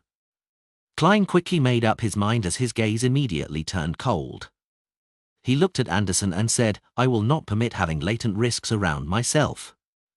Anderson was stunned for a second before he quickly smiled. "Ha ha, it was just a joke. I'm very interested in the title of a dragon hunter. You changed your mind way too quickly. If you had insisted a little longer, you could have enjoyed the feeling of being abandoned." Klein nodded, walked back to the desk, and said to Anderson who had followed behind him, "Smear your blood on this book's cover. There's no need for too much." "Smear it?" Anderson scrutinized Grozel's travels out of curiosity before surveying the area. "Edwina's disappearance is related to it. Same for that failure of a hunter's disappearance." "Ah, right. Blazing Danitz. I nearly forgot his name. Thankfully, his bounty is a bit higher than before." The corner of Klein's mouth twitched as he replied frankly, "That's right." "Interesting." Anderson glanced at the desk, picked up the bronze dagger, and indifferently sliced open a bleeding gash in his hand. Right on the heels of that, he carefully put down the dagger and smeared the blood on the dark brown cover of Grozel's travels. After a few seconds of observation, just as Anderson was about to pick up the bronze dagger and wipe off the remnant blood on it, his vision was suddenly blanketed by a blizzard. Seeing Anderson disappear just like Danitz, Klein picked up another piece of paper and wiped away the blood on the dagger before folding it and putting it into his pocket. He wasn't sure if the trio would appear at the same location after entering the world inside the book. Therefore, he made preparations by having materials needed for dowsing rod seeking. After doing all of this, Klein held the dagger and streaked it across the back of his hand. His facial muscles twitched as he looked diagonally downwards. Only after a few seconds did he exert strength. His body shook slightly as his head turned to the side. The corners of his mouth couldn't help but open. When the blood flowed out, Klein, who was still holding the dagger, grabbed his cane and quickly smeared the red liquid over the ancient book's cover. After a short delay, Klein found himself amidst a white land of snow. Lord of the Mysteries Chapter 695. Translator, Atlas Studios. Editor, Atlas Studios. Gales with icy fragments and goose-feather-sized snowflakes blasted at Klein's face repeatedly. As he surveyed his surroundings, he couldn't help but tense up. He bent over slightly as he trembled. How cold! He nearly cursed out as he confirmed that he was in a land of ice and snow which had extremely low visibility. He originally imagined that the moist coldness of Backlund's winter was terrifying, but he now knew that absolute low temperatures and strong winds that were as sharp as blades were a deadly combination. Even though he had worn an additional sweater ahead of time and his coat was thick and long, he still couldn't withstand the chill. He didn't wear sun brooch because the heat generated was psychological. It could be used to resist the influence of the intense chill for a short period of time, preventing his body from turning numb. But faced with an everlasting icy environment, it was equivalent to suicide. Heat at the psychological level made one's pores open up as though one was in summer. It would peel off the final layer of defense against low temperatures, and it would even proactively welcome it. Therefore, Klein threw the mystical item above the grey fog. He planned on using it only on certain special occasions. He couldn't afford to delay while in such harsh environments. After a preliminary observation of his surroundings, he immediately burned the blood on the bronze dagger and stuffed it into his pocket. Following that, Klein took out the adventurer's harmonica and blew into it. Amidst the howling winds, he failed to discover the appearance of Miss Messenger, Tinka Rionette, through the spirit vision he activated. Indeed, this place isn't connected to the spirit world. Or it should be said that this place has a unique spirit world for itself. From the looks of it, praying to see God would be useless. Only charms that point to the mysterious space above the grey fog would tear through the barrier. Here comes the problem. As a believer of the God of knowledge and wisdom, Edwina knows the true God's honorific name. Why didn't she seek his help? Or did she try to no avail? Yes. Not every deity will personally reply to their believers. Many a time, they seem to provide feedback based on certain laws. You probably can't find a second secret existence like me who takes on jobs like myself. Klein gave a self-deprecating laugh and made a preliminary judgment. He then put away his harmonica, took out the paper slip with Danet's blood, and he wrapped it at the end of his cane. Danet's location, Klein softly said as he began using dowsing rod seeking. Then, according to the outcome, he traversed across the thick snow, and he quickly tore through the frosty winds under the gloomy sky. From time to time, he would carry out a divination and adjust his bearings. After all, Danet wouldn't wait in his original spot, as he would end up as an ice sculpture by doing so. About 10 minutes later, Klein discovered a scarlet flame. Phew! He exhaled before taking a few steps forward to identify his target. It was indeed Danet's. This famous pirate wore rather thin clothes. He wrapped his arms around himself as he walked forward with a lost expression. However, he didn't seem to be that cold. This was because scarlet fire ravens were circling around him. They were boiling the snow and blocking out the winds, bringing about a spring-like warmth. In such times, Klein especially admired a pyromaniac. Although a magician had the same ability to summon flames, it was an offensive ability that couldn't be maintained. It could only be used for a split moment. To rely on it to warm himself, he needed to constantly cast it, tiring himself out quickly. As for flame controlling, it depended on existing flames or ignitable materials. Both of them were extremely lacking in this world of ice. Your favorite stories on n/o/uve/elbinin.com. As he saw the fire raven soaring into the air, Klein sped up his pace and approached. Danet jumped in fright when he sensed someone approaching. When he saw who the newcomer was, he immediately heaved a sigh of relief. Then, with an odd expression, he forced a smile. Ha ha, there's no stars to be seen here. Getting lost is inevitable. Klein ignored what he said as he directly asked, "Have you burned it?" "I did." Danet hurriedly nodded, his entire being effusing with indescribable fear. Klein observed Danet for a few seconds and, after confirming that he wasn't lying, produced the polite smile of German Sparrow. "Remember, chanting to his honorific name makes you a believer." Danet's expression twisted as he forced a smile which looked worse than crying. "I don't want to change my faith. I have no intention of believing in an unknown existence of dubious origins." He inwardly roared crazily but didn't say a word. He suspected that any retort he makes would lead to him being buried in the snow by the madman. Klein wore a smile that had hints of madness. He added with a calm tone, "Remember, keep it a secret. Once divulged, you and your captain will both die." "What has this got to do with captain?" Danet blurted out. Klein maintained his previous expression as he smiled at Danet. "Guess?" Danet gaped his mouth. With the reason known, all he could do was give a hollow chuckle. "Do I look like someone who can't keep secrets?" Klein nodded. As he took out the paper slip with Anderson's blood, he chuckled and said to Danet, "Believe in him. Serve him. Perhaps one day, you will become a blessed like me." When the time comes, your name will spread across the 5 seas. You will be in no way inferior to a pirate admiral. As he spoke, he planned on adding a gesture as the fool's believer, but sadly, he realized that he didn't have such a gesture. All he could do was console himself. A secret organization needs to be secret. Doing all these kinds of superficial actions is meaningless. Mr. Hanged Man was right. No way inferior to a pirate admiral. Dannett's eyes suddenly lit up. Since I've already chanted the honorific name of this secret existence, there's really no way to avoid it from a mysticism point of view. I might as well take this opportunity. He instantly had many thoughts, having even named his future child. If it wasn't for German Sparrow's persona, I would have directly said that you would have the reputation and strength that matches Vice Admiral Iceberg when the time comes. Of course, whether she likes you will be a whole other matter. According to my observations, you stand little chance. The partner Edwina wishes to have is someone who can study and improve alongside her, someone who can discuss all kinds of knowledge. Klein mumbled as he used dowsing rod seeking again. Anderson Hood's location.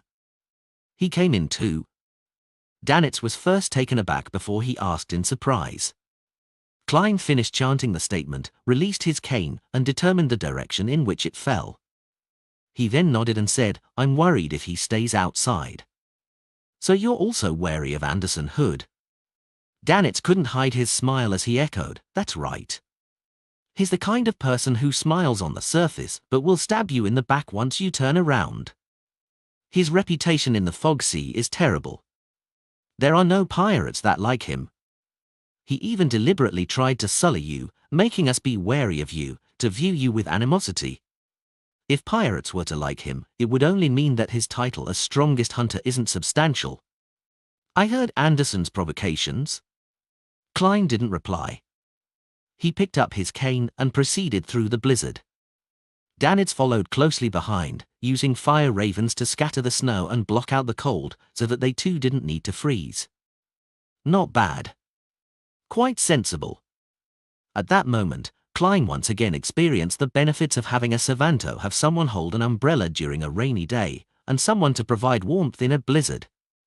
In the white vastness, the two appeared like black dots, trudging through the snow. They proceeded forward for nearly 20 minutes before arriving at the location where the dowsing pointed to. "He isn't here." Dannitz surveyed the area and failed to find any traces of Anderson Hood. He didn't have any doubts about German Sparrow's dowsing rod seeking because he was the last person to be found with it. Klein frowned as he activated his spirit vision and enhanced his spiritual perception. Suddenly, he sensed something. He prodded forward with his cane, causing the snow in front of him to collapse. The collapse revealed a cave. Inside it were dark rocks that were reflecting the light from a fire. Klein crouched down. In his vision, he discovered that the cave extended into a narrow passage. And at the end of the passage was a bunch of glowing red rocks. Strange underground plants were slowly burning as Anderson had sat beside it. He was leisurely roasting an animal that resembled a rabbit. The fragrance of the fats and the warmth it brought were emanating out, drilling into Klein's and Dannitz's noses. "You guys are finally here? Want to give it a try? There's actually a strange rabbit around here that can live in such ice and snow." Anderson bent down, looking towards the entrance as though he was greeting companions on a camping trip with him. Although he didn't say anything provocative, I really wished to beat him up. Klein entered the cave with a stoic expression. He came close to the fire and experienced the long-awaited bliss. Dannitz followed in tow. He looked at the fire which was roasting a rabbit and then at the fire ravens beside him before silently dispelling them. "How did you find this cave?" Dannitz asked in disgruntlement, unwilling to admit his inferiority, but his body betrayed him by leaning closer to the fire. Anderson turned the rabbit which was impaled with his pitch-black sword, and he shot Dannitz a glance. First lesson of being a hunter. Observe your surroundings. Be familiar with your surroundings. Make use of your surroundings. Dannitz's expression immediately froze.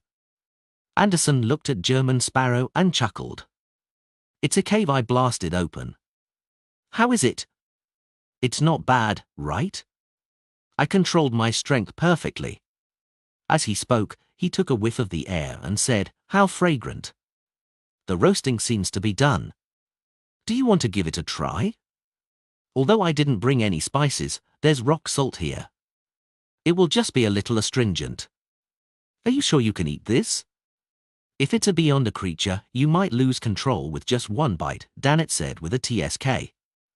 Anderson glanced at him. Second lesson of being a hunter. Distinguish what can and cannot be eaten in the wilderness. He carefully reached out his hand, pulled off a leg, and stuffed it into his mouth as he ate it with relish. Klein was just about to say something when he suddenly felt a wanton aura approach from afar. The suppressive feeling that came from a high-leveled creature appeared extremely real. It made Dannett tremble uncontrollably. The aura swept across them without noticing the strangeness of the cave beneath it. It then quickly departed. King of the North. The title flashed across Klein's mind. Lord of the Mysteries Chapter 696. Translator, Atlas Studios. Editor, Atlas Studios. As the tyrannical aura flew past, high in the sky, Anderson's chewing came to a sudden halt. It was only when the entity was a distance away did he swallow the remaining rabbit meat. He looked up at German Sparrow. "That was the dragon you were talking about?" Klein nodded slightly, confirming Anderson's guess. The corners of Anderson's mouth slowly curled up, revealing an expression as though he was at a loss on whether to laugh or cry. "I thought you were talking about a mature or adolescent dragon. The one that just flew past. I probably won't be able to become a dragon hunter. Dragon feces, perhaps." The tyrannical feeling that the King of the North exudes is indeed a little terrifying. Compared to the pieced-together monster which made hair grow without restraint on the future, it's a lot stronger. Perhaps it's a sequence 4, at the level of a demigod. Klein calmly made a judgment without revealing any hint of panic or horror. He clearly remembered that Grozel's travels had clearly indicated that the female pirate had managed to succeed in escaping from the King of the North's attack before meeting up with the team led by the main lead, Grozel. And Edwina Edwards clearly wasn't a demigod. She was a sequence 5 of the reader pathway. Furthermore, as she was suddenly swallowed by the book, certain mystical items and sealed artifacts that she didn't permanently keep on her person were left in the captain's cabin. The tools she had that were useful to her were probably limited to 1 or 2. Under such a situation, she was able to defend against the King of the North and survive. Having just advanced, and having adjusted his inventory, Klein believed that it wouldn't faze him too much. Furthermore, he was still connected to the grey fog. He could use the sea god scepter to produce a response. This was also why Klein dared to enter directly after confirming that Dannett was in an ordinary state during his prayer. Yes, the King of the North doesn't seem like a demigod from a normal pathway. According to Vice Admiral Iceberg, it's a rampager who gathers frost-related beyonder characteristics, and it can match a demigod in certain domains, but would have flaws in other aspects. Edwina, Anderson, and me, along with the Beyonders of the main lead's team, we wouldn't be helpless. If all else fails, I can still use the Sea God Scepter. I don't believe that this book can defend against items above the grey fog. If it could, it would have shown it long ago. Standing beside the fire, Klein looked down at Anderson and grinned. "Are you afraid?" Anderson was taken aback as he immediately beamed. "Not at all. You seem to be very confident." After saying that, he looked at Dannett, who was still trembling and trying hard to compose himself, before asking, "Do you know what's the most important thing for a man?" Dannett had just taken a deep breath. He was stunned by what he heard as he held his right index finger and middle finger together, pointing to his crotch with uncertainty. Anderson blinked before he roared with laughter. "Beastard, you really are a crude pirate." "Ha ha, I wanted to say something, but..." "Ha ha, I can't remember it." "Oh right, I wanted to say courage. Courage is the most important thing for a man. Look at you. The dragon hasn't even attacked, and you're almost hugging your head and begging for mercy." Dannett's face instantly flushed red as he glared at Anderson. GTT the latest novels at n.o/v/e/l/bin.com. You weren't acting like this back at Tuscata. Klein couldn't help but lampoon. Danitz was just about to make it clear that he was only influenced by the high-level creature when he suddenly recalled what was just said. His expression was immediately restored to normal as he casually replied, "I can't compare with dragon feces at all." Anderson's smile froze as he coughed lightly. As though nothing had happened, he yanked off a rabbit's leg and handed it over to German Sparrow. "Want a bite?" Klein remained silent for a few seconds before he slowly shook his head. This is a strange world. Before confirming that there aren't any problems, it's best not to eat anything here. Perhaps it might be a piece of rabbit meat that will make you stay here forever. Anderson moved the roasted rabbit's leg to his nose before slowly putting it down. Following that, his face collapsed. "Why didn't you say so earlier?" Klein calmly replied, "I just thought of this problem." Anderson's expression turned twisted as he lowered his head. He quickly bit down on his roasted rabbit leg. "Aren't you afraid that something really bad will happen?" The strongest hunter's actions alarmed Danitz. Anderson laughed helplessly. "I've already eaten one earlier. I've already digested it by now. Since there's no way of turning back, I might as well focus on enjoying it."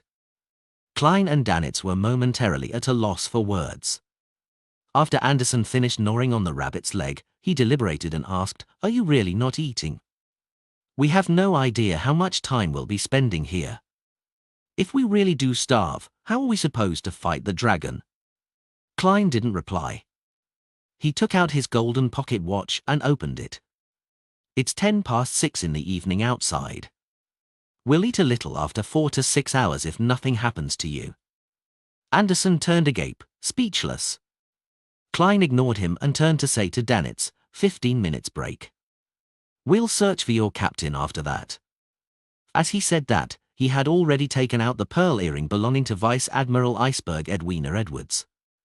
"All right." Danitz suddenly felt pumped with his blood boiling, completely forgetting the cold outside. But after about 8 seconds, he huddled close to the fire again. Around 7 in the evening in the outside world, Klein pressed down on his hat and held his cane. Together with Danitz and Anderson, he followed the revelation provided by his divination and found their way to a mountain. After circling the boulders which were encased in thick layers of ice, they saw a dark mountain cave. Standing by the entrance was a woman holding an ancient bow. The woman had a head of soft, lustrous black hair which she had simply tied into a pigtail. Her facial features were soft, making her look different from any national of the northern continent. She wore a brown ancient-styled hunter's coat and trousers. She acutely cast her gaze over. Upon seeing her slightly sharp ears, Klein immediately guessed her identity from matching her to the content in Grozel's travels. She was the female elf who got to know the giant, Grozel, at the very beginning. Her name was unknown. Compared to Earth, people from the northern continent look more Caucasian. But this elf has more of an oriental charm. Klein quickly concluded this particular trait. An elf. She's identical to the elves drawn in the ancient church drawings. Anderson suddenly became excited. "I have to negotiate with her to get her to be my model so that I can draw a few portraits of her." By the side, Danitz scoffed. He mocked in a succinct manner, boorish. Clearly, he hadn't forgotten Anderson's previous mockery. "Do you only know of that kind of drawing?" Anderson shot a glance at him, sped up, and walked towards the female elf. Just as he approached, the female elf didn't hesitate to raise her bow. The arrow strung on it shimmered with silver lightning. "Wait!" Anderson immediately raised his hands. "It's useless. The elves mostly belong to the storm pathway. They are prone to being irascible and rash." Klein secretly activated his spirit body threads, planning to achieve initial control over the elf in order to let her listen calmly. At this moment, Anderson saw a blur before seeing 2 thick, huge, muscular grayish-blue legs. Embedded in the snow was a huge, terrifying sword. Anderson was horrified to realize that his height only reached the leg's knees. He instinctively followed the sword and looked up, bit by bit. With his head almost completely facing upwards, he finally saw the giant, who was nearly 4 meters tall. The giant's skin was grayish-blue. His abdomen and waist was covered in a thick furry beast hide, leaving him naked everywhere else. Even his legs lacked protection. He pounded on the sword, which was wider than a human door, and using his trademark single vertical eye to look at Anderson, Klein, and Danitz, he asked with a booming voice, "Who are you? Why are you here in the Grosel camp?" Klein was just about to reply when a familiar figure suddenly walked out from the dark mountain cave. Danitz's eyes were instantly filled with ecstasy. Dressed in a complicated shirt and dark-colored trousers, Edwina swept her gaze across the trio.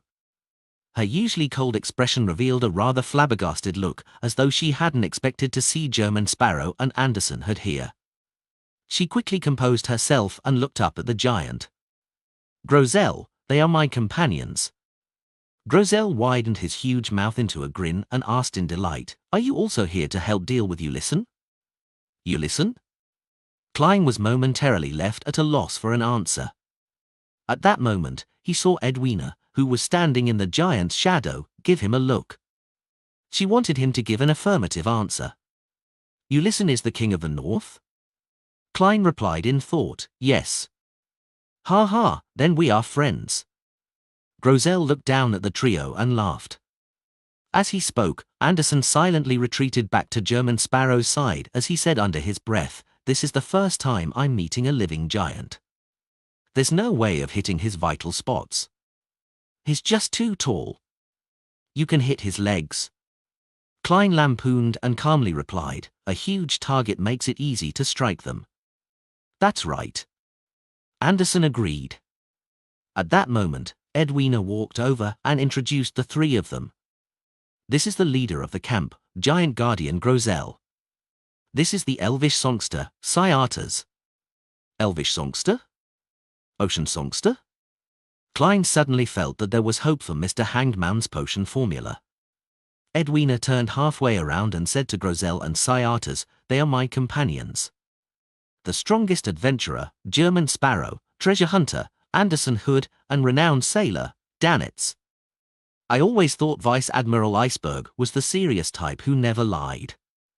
"Renowned sailor? Ha, in a certain way, that's true." Klein took off his hat and gave a serious bow.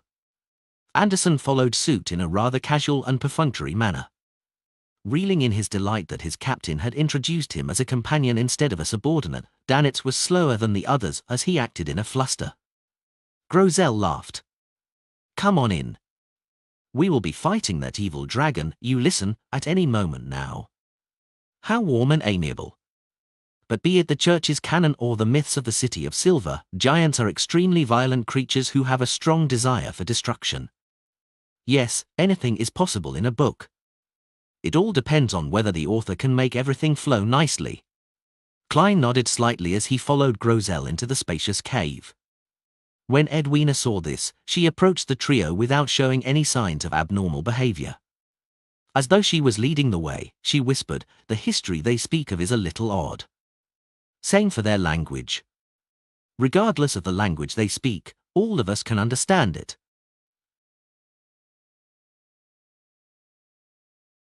Lord of the Mysteries Chapter 697. Translator, Atlas Studios. Editor, Atlas Studios. Everyone can understand each other regardless of the language used. Klein skipped over Edwina's first sentence and focused his attention on the second sentence that didn't seem too problematic. Although this was the book world created by Grosel's travels, everything was possible, but there were certain details that still revealed problems. To Klein, he wasn't too caught up with how that they could understand each other, but the kind of method that resulted in the comprehension. This world incorporates something akin to the rule of language comprehension, or does it have a conscious residing high above everyone else, helping in the real-time translation work, just like what I do at the tarot gatherings? If it were the former, targets who don't understand Jotun will only hear an unfamiliar language, but they would understand the meaning. If it were the latter, it will be them hearing a language they're familiar with. As he knew many ancient and supernatural languages, Klein was unable to figure out the situation immediately. He slowed down his footsteps and walked alongside Danitz. He asked while suppressing his voice, "Can you tell what language Grosel was using when he was speaking?" Danitz was taken aback for a second. He recalled and said, "It's a language which sounds a little familiar yet unfamiliar, but I was able to understand everything." The supernatural languages he knew were ancient Hermes, followed by Elvish. He was only a beginner in Jotun. Yes, it's something like the rule of language comprehension. It's comprehension at the level of the mind. This means that the entire book world's fundamental rules can be different from the outside world. It's a setting that it comes with, but the changes don't seem capable of exceeding certain limits. This point remains suspect and requires verification. After all, I can't eliminate the existence of someone like the Fool, someone who completely interprets the communication via the mind. Edwina is indeed sharp and good at observing. The problem she discovered leads straight to this book world's essence. Amidst his thoughts, Klein unhurriedly entered the huge, dark cave. As for the history described by the members of the main lead's team, he wasn't the least bit surprised. He even looked forward to hearing the details. Klein long knew that the various churches and the northern continent's countries had consciously attempted to destroy or conceal information to hide the true history of the Fourth Epoch, Third Epoch, and even the Second Epoch. What people knew as common knowledge actually differed from the people who used to live in those eras. This was also one of the reasons why Klein took on the risk to enter the book world. Inside the spacious and windy cave, a bonfire scattered its light and heat on three humanoid figures. One of them was a middle-aged man in an extremely Spartan white robe. He had wrinkles, but didn't appear old. He had his back to the fire as he faced the stone wall with his eyes closed, focused on his prayers. He had short brown hair, and his shoulders, arms, calves, and feet were exposed, revealing all kinds of old scars. Beside him was a lad using a stone for a pillow. He donned a black, heavy full-body armor. By his hand was an erected black sword that emitted a cold shimmering light. His facial features were rather deep, giving him clear Lun traits. Sitting opposite the two was a man in his 30s who was dressed strangely. He gave people a sense of unease. He wore a sharp and hard black hat, and his coat's buttons were mismatched. It was messy and chaotic, highly asymmetric and unharmonious. In addition, the tips of his leather boots curled up high, making him look like a circus clown. This man had quite a handsome face. He had flaxen-colored hair, deep brown eyes, a high nose, and thin lips. Even though he sat there, he gave off an arrogant feeling. Edwina pointed at him and said, "Solomon Empire's Viscount Mobert Zoroast, a gentleman who can take away the ideals and dreams of others. You don't have to mince your words." "Hello there, I'm a Sequence 5 Dream Stealer of the Marauder Pathway," Mobert said with a chuckle. He acted nothing like the arrogance he seemed to exude. "A member of the Zoroast family. The angel parasitizing Leonard's body is from this family. Perhaps they know each other? I now know the name of Sequence 4 and 5 of the Marauder Pathway, but I don't even know the corresponding Sequence 6 and 7. Many thoughts flashed through Klein's mind as he maintained his stoic look.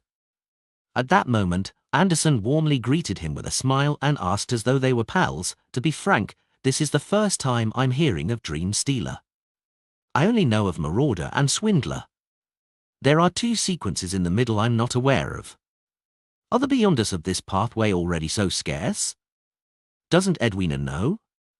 Sequence 7 Cryptologist and Sequence 6 Fire Bandit. Let me do the introductions."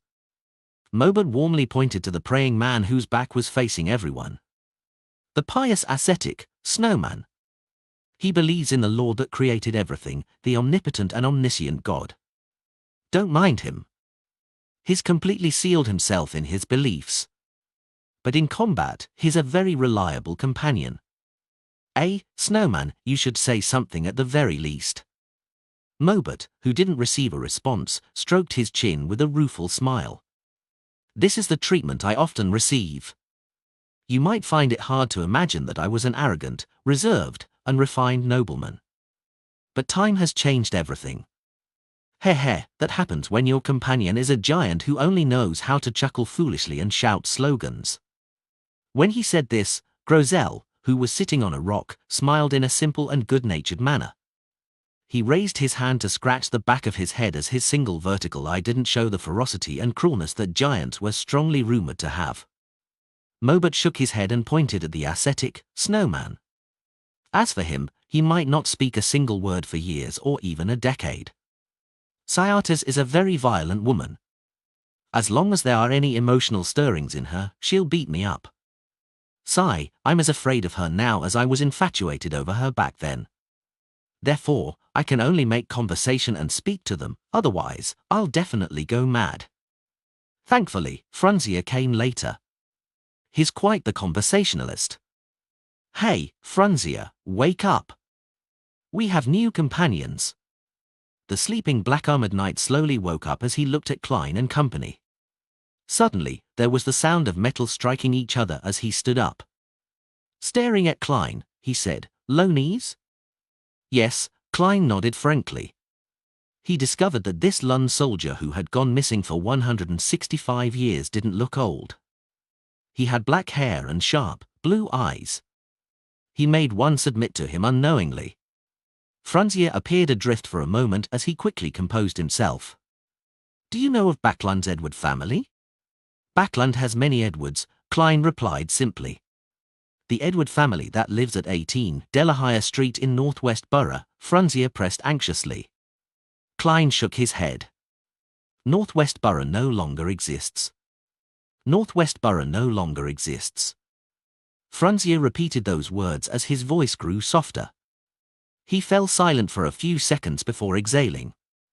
"I've no idea how many years have passed outside, but it should have been quite a while. Edwina told me the actual year, but I don't remember the year I entered.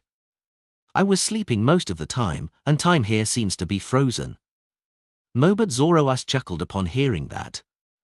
"That's because you have bad luck. Back when we were passing through cities and villages, everything was perfect." He looked at Klein, Anderson, and Danitz. "Back then, we lived in places with humans, with intelligent races. We got married again and again, seeing our wives turn old, grow weak, and die. Before a new member joins, we would forget our goals. We would lead ordinary but happy and relaxed lives for decades or centuries. The only con is that we aren't able to bear our own children." Later, Frunzier came. "We entered this region blanketed by ice and snow. We hunted many monsters, but gradually, we began to fall into a slumber. We were seldom awake until we met Edwina. This means that time in the book world flows normally. The story's progress is maintained by a certain power that influences the main lead's party. Before new members join and before the book's pages flip, they'll stop and stay at a certain node, doing other things. This is similar to the intertranslation of languages at the mind level. Conversely, does this also mean that towns and villages in the book world also develop normally? Yes, I have to quickly find King of the North. You listen, otherwise, with the passage of time, we might also experience that influence and fall into a slumber or forget the main quest. We'll stay here for a long period of time until a new member is swallowed into the book and finds us." Klein fell silent for a few seconds. Just as he was about to say something, Edwina said, "There's no need to worry about that problem. We will soon encounter the King of the North." "Why?" Anderson and Mobert asked in unison. Edwina surveyed the area and said, "Before I entered, the stuck pages in the book only had a few more pages.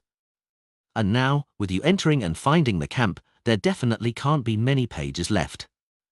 The story is about to come to an end." Mobert nodded indiscernibly in agreement with Edwina's judgment. Anderson softly mumbled terms such as stuck. Edwina then introduced Klein, Anderson, and Danitz as she made an example of herself and sat down beside the bonfire. Klein took off his hat and held it with his cane. He slowly sat down and looked at Mobert Zoroast, who was inclined to chat. "Have you heard of the Tudor Empire and the Trunsoist Empire?" He didn't beat around the bush and asked directly. That was German Sparrow's persona. "No." Mobert shook his head. Edwina has already asked me. In my era, the Tudors and Trunsoests were just like my Zoroast family. We're aristocratic families of the Solomon Empire and were loyal subjects of the Black Emperor. So the Trunsoest and Judah families were traitors of the Solomon Empire. Klein thought and said, apart from you, what other aristocratic families did the Solomon Empire have? Many. Mobert smiled as he looked at Franzia. Augustus, Abraham, Zaratul, etc. In my era, the Church of the Evernite goddesses archenemies were the Church of the God of Combat and the Southern Continent's Aegis family. The churches of the Lord of Storms, Eternal Blazing Sun, and the God of Knowledge and Wisdom were all at odds with each other, all of them hoping to gain the support of the Solomon Empire. He paused for 2 seconds as his expression gradually turned solemn. Back then, deities walked the land, and not in the astral world. Your favorite stories on n/o/ve/elbinin.com. Lord of the Mysteries Chapter 698. Translator, Atlas Studios. Editor, Atlas Studios. Deities walked the land, and not in the astral world. In the early 4th epoch, during the era of the Solomon Empire, there was no distinguishing between the worlds of myth and reality. Deities directly walked the land without the need for a descent. This is somewhat similar to the 2nd epoch as written in the City of Silver's books. The giant king's court and other locations are separated by a door in the real world. They just needed to pass through it and return the same way. Mortals and deities mixed together in the chaos and darkness. Also, the astral world really does correspond to deities. After hearing Viscount Mobert Zoroast's description, Klein instantly began connecting the dots. He subconsciously swept a glance at Grosel, as this giant was very likely someone who had experienced the history of the 2nd epoch. Grosel picked up a cup larger than a wooden bucket and gulped down some melted snow as he laughed. Mobert, what's there to be surprised about? Why are you so solemn? I've no idea why I became so solemn either. Bit by bit, Mobert Zoroast revealed a smile. Ha, it might be something very normal for us, but in their eyes, it's terrifying and unbelievable. I have to use a suitable expression to describe it in order to achieve a satisfactory result. Do you still remember Franzia's expression when we told him those stories in the very beginning? He almost knelt down to seek forgiveness from the Lord of Storms. Klein, Danitz, and company were momentarily unsure of the expression of words they should use to respond. Anderson leaned over to German Sparrow and said with a suppressed voice, I think he has the talent to be a provoker. He appeared to be suppressing his voice, but his words could be heard by everyone present.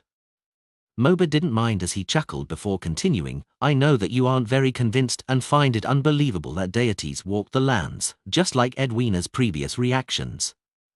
I can give you 2 examples. The Chasm of Storm on Pazu Island and the Tenebrous Heaven in the Amatha mountain range were the divine kingdoms of the Lord of Storms and Evernight. They were divine kingdoms located on land. They were divine kingdoms separated from the real world by a mere illusory door. Pazu Island? Isn't that where the holy altar of the Church of Storms is? The Amatha mountain range. Amatha means serenity in Hermes. This refers to a holy cathedral, the Cathedral of Serenity. When the deities no longer walked the land, their kingdoms became the headquarters of their respective churches. Klein instinctively believed that Mobert Zoroast wasn't lying as he used it to come to certain conclusions. Danitz was puzzled and horrified by what he heard. He subconsciously wanted to leave, but when he saw his captain listening attentively, German Sparrow who was in thought, and Anderson Hood who wore a look of interest on his face, he could only hold back his urge as he sought a better, more comfortable seating position. At that moment, the elvish songster Syatas, who was in charge of the perimeter, walked in and said with contempt, do not mention that fake god. The authority of the storm only belongs to the king of us elves. Her voice was clear and beautiful, but her tone was filled with anger and irascibility. It felt as though she would raise her hands at any moment to shoot an arrow at Mobert Zoroast. All right, I will use the words fake god. Mobert raised his hand to adjust his sharp and hard black hat. Syatas retracted her gaze. She then said to the former Lund soldier, Franzia Edward, who wasn't a staunch believer of the Lord of Storms, it's your turn. Franzia raised his head a little, his expression in a trance-like state. Apparently, he hadn't noticed the conversation and argument from before. He drew the iron-black sword beside him and walked towards the cave entrance. Klein observed for a moment and took the opportunity to speak to the elf, Cyatas. Do you know of Queen of Calamity, Kohainam? He wasn't actually sure if Kohainam was Elf King Saniathrim's subsidiary god, Queen of Calamity. His inquiry was for elvish songster Cyatas to give him the answer. Cyatas's gentle and exquisite face immediately produced a trance-like expression like Franzia's. I haven't heard her name in a long time. She is the queen of us elves. Mobert and Franzia didn't even know of her existence. Where did you encounter her? No learn of her situation. As she spoke, Cyatas's tone became urgent. At that moment, Danitz looked at German Sparrow in surprise, reflecting over the revelation that the madman was so knowledgeable. He was even able to share a common topic of interest with an elf from ancient times. I never expected you to be a scholar. I really couldn't tell. Couldn't tell at all. Anderson sighed as he shook his head. Vice Admiral Iceberg Edwina likewise cast her gaze at Klein. Her limpid blue eyes had a strong desire to learn from him. Klein answered frankly, I've once entered a ruin belonging to Queen of Calamity Kohainam and obtained some items. Ruin? Cyatas ruminated over that word in a soft voice, her tone having seemingly lost something unimportant, but something that she couldn't bear to part with. From the situation inside, she might not be truly dead.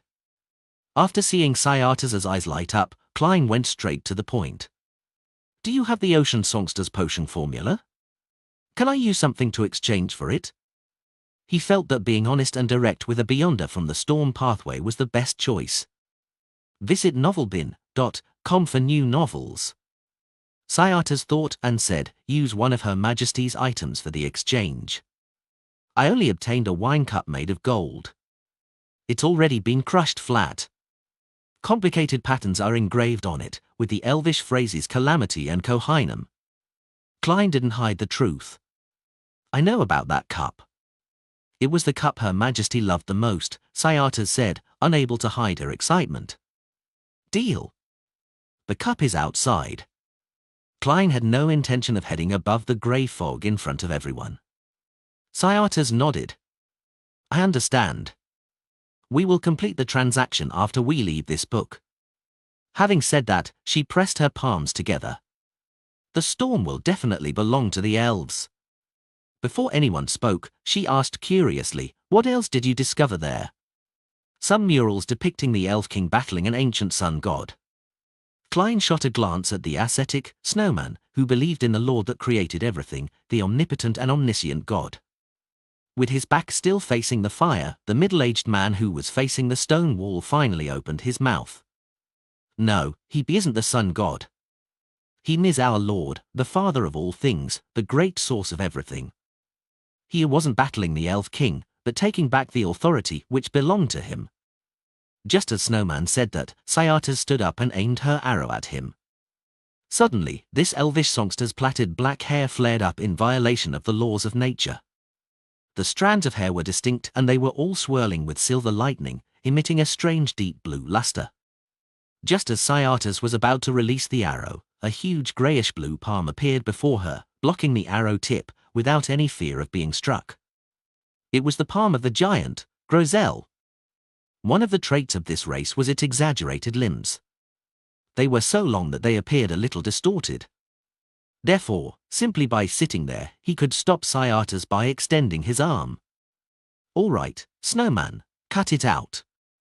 As you know, Cyatas is an elf who likes to put actions before words, Grozel said to the ascetic before turning his head to the elvish songster. Cyatas, we are companions who can leave our backs to each other. We have experienced plenty of dangers together. You can retort Snowman and even beat him up, but do not attempt to harm him. As expected of the lead of the book.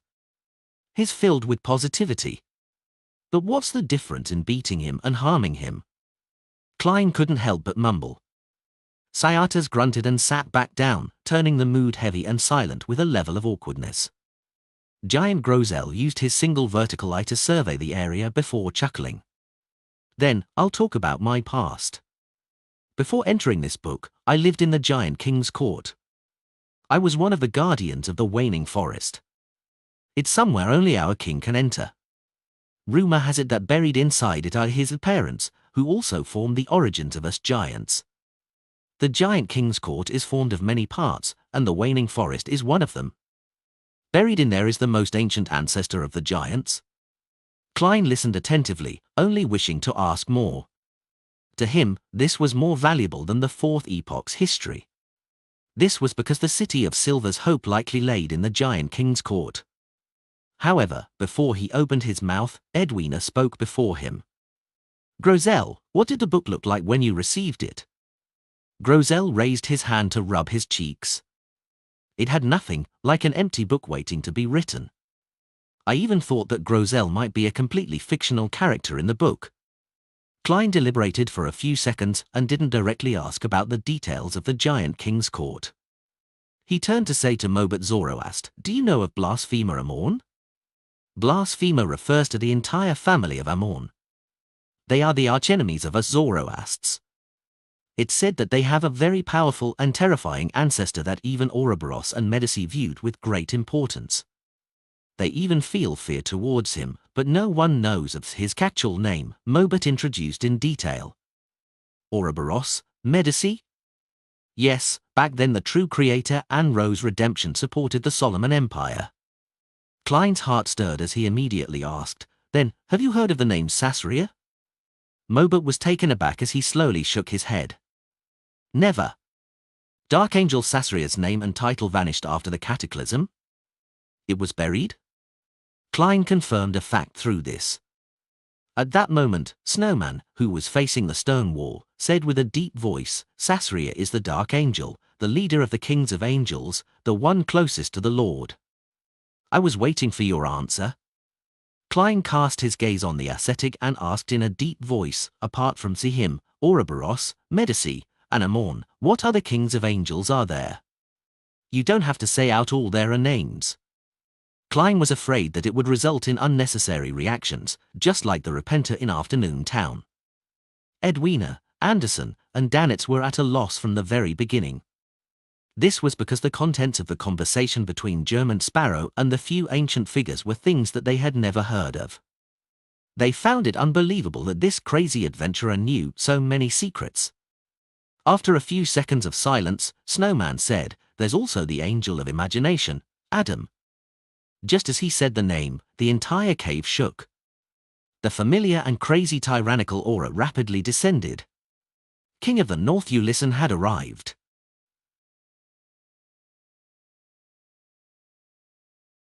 Lord of the Mysteries Chapter 699. Translator, Atlas Studios. Editor, Atlas Studios. Lun soldier, Frunzier Edward, who was on guard by the cave's entrance, saw a massive figure descend from the sky just as he moved. It landed on a huge boulder covered in thick layers of ice. The wings, which were covered in a membrane of skin, weren't retracted as they continued spreading outward, nearly blocking out all the surrounding light. The illusory armored scales that resembled frozen ice and the violent eerie blue dragon eyes were immediately reflected in Frunzier's eyes. He instinctively sensed danger as he raised his iron-black sword and leaped to the side, rolling far away from where he was standing. Almost at the same moment, King of the North Ulysses opened its mouth, silently spewing out a distorted icy blue flame towards the cave. It froze everything in its wake. Moments later, the icy blue flames produced a tidal wave formed from illusory light as they surged into the dark cave, sealing everything it passed in ice. The words Angel of Imagination, Adam were still flashing across Klein's mind as he couldn't help but recall Emperor Rozel's description of the Twilight Hermit Order. Their mission was to revive the original creator, and they had a high sequence beyonder of the spectator pathway among their ranks, or even the uniqueness. The means in which they summoned the members was through a true dream that connected the eastern and western ends of the continent. Furthermore, it had the characteristic of being detected upon being mentioned. But even so, he still instinctively reacted in response to the impending danger.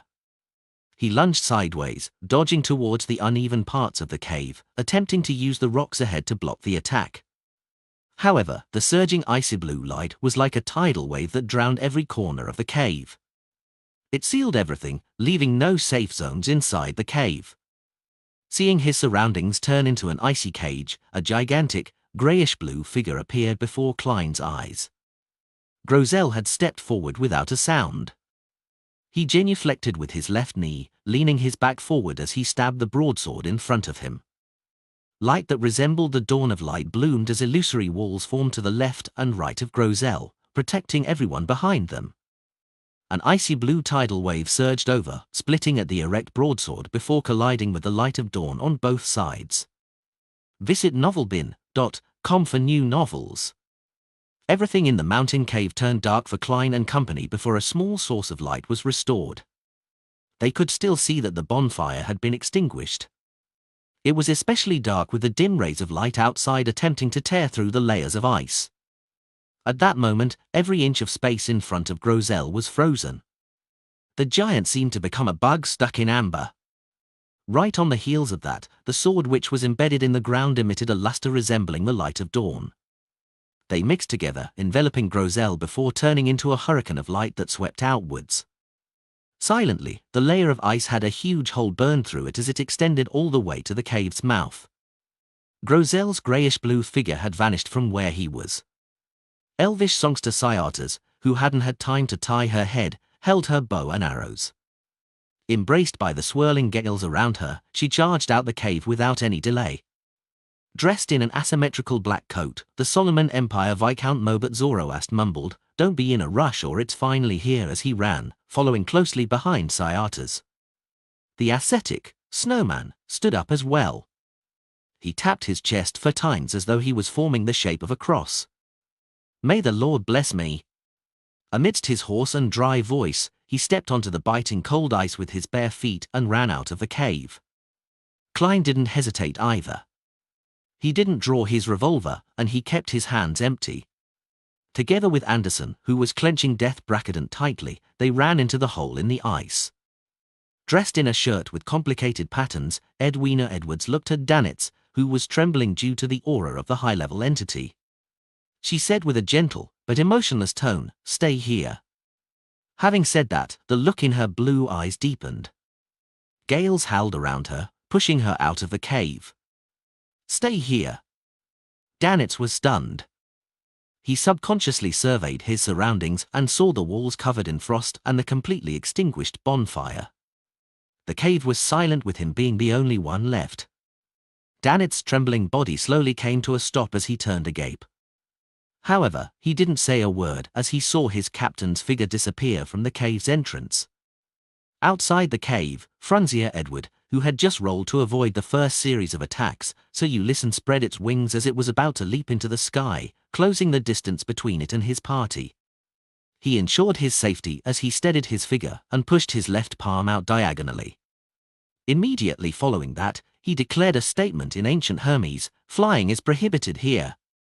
Suddenly, the frost dragon's wings that blotted out the sky seemed to be weighed down by invisible objects weighing 100 times its body weight. It began flapping them with great difficulty.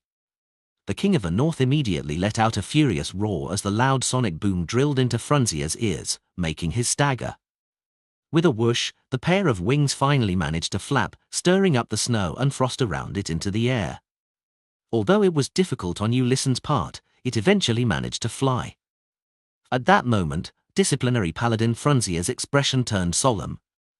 He said a sentence constructed in ancient Hermes once again, "Violators will be punished." Just as he said that, his figure leaped up at a speed which was faster than Ulyssen, as though he had been augmented by some unknown power. Ding! Frunzier extended his body in midair as he brandished the iron-black sword in hand, striking down at the King of the North's neck with his posture speaking great certainty of a hit. A clear crack appeared on the crystalline armor plates as it spread slightly, however, this failed to make Ulyssen bleed.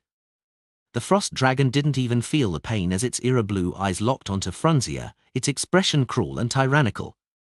It then lifted up its front claws while Frunzier remained in midair without any means of dodging. At that critical moment, a hurricane blew over, pushing the black-armored disciplinary paladin away, causing Ulyssen's strike to swipe at air. Its strike caused an explosive boom despite the miss. Elvish songster Cyathas didn't hesitate to take action once she rushed out the cave, saving Frontier immediately. Immediately following that, her hair flared up in violation of the laws of nature. They were distinct with swirling lightning bolts. She aimed her arrow at the large, but slow, flying target in the sky, King of the North, before firmly pulling back the arrow. The sky turned dark, as though dark clouds had gathered as lightning bounced through them. Unable to fly smoothly due to the disciplinary paladin's influence, Ulysses suddenly pulled back its wings, swooping down at Cyathas like a high-speed train. At that moment, a greyish-blue figure that left one feeling safe had appeared in front of the King of the North's trajectory. Grozel genuflected once again, plunging the broadsword, which was unusable by human hands, in front of himself. Dawn-like light surfaced, forming an invisible, impenetrable wall. Boom! The collision between the frost dragon and Grozel was like a terrifying explosion.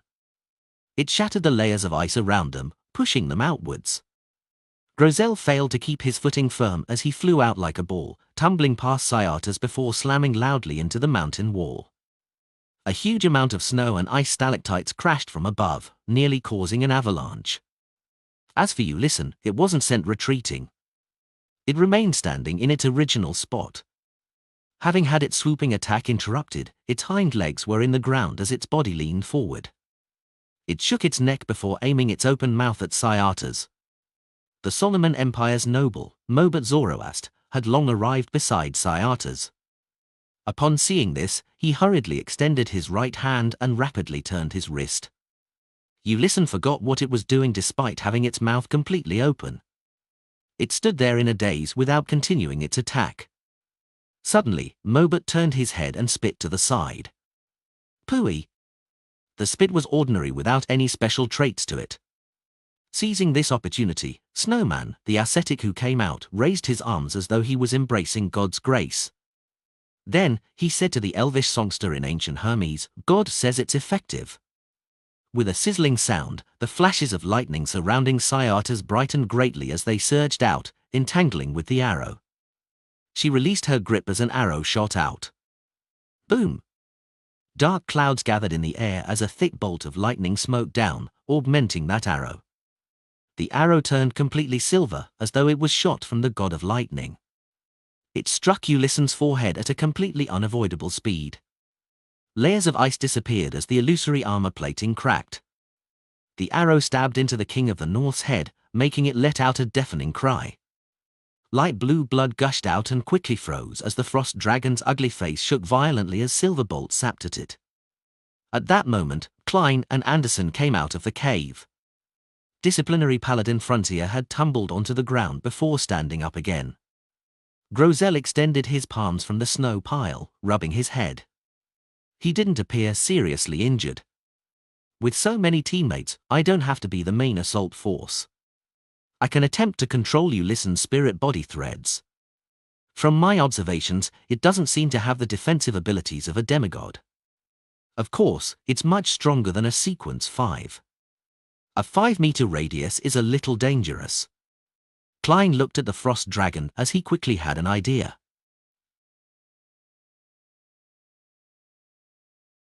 Lord of the Mysteries Chapter 700. Translator, Atlas Studios. Editor, Atlas Studios. King of the North. Ulysses' tragic cries rapidly turned into a roar. Following that, a snowstorm engulfed the area outside the cave, reducing the visibility to less than 5 meters. Howling gale swept up dense goose feathers as they covered every inch of space. Meanwhile, an icy blue halo rapidly extended outwards, clinging close to the ground. It left frozen ice everywhere in its wake as it passed. Klein, who had his vision and hearing affected by the blizzard, instantly had the corresponding scene surface in his mind. He hurriedly bent his knees and kicked his heels, jumping high up, allowing the icy blue halo to sweep underneath him. As for Mobat Zoroast, who wasn't adept at combat, he was already too close to the icy blue halo when he noticed it. He didn't have the time to jump up. At that moment, he was hoisted up by his shoulders as the bottom of his feet had a tempestuous hurricane lift him up into the air. With this combination, he instantly flew up into the sky, avoiding the outcome of being frozen. Mobot turned his head and, without surprise, saw the deadpan Cyatas. This elvish songster could only muster up strong winds to glide forward due to the law forbidding flight. Anderson, Edwina, Snowman, and Frunzier reacted accordingly, jumping in time and dodging the attack without succumbing to it.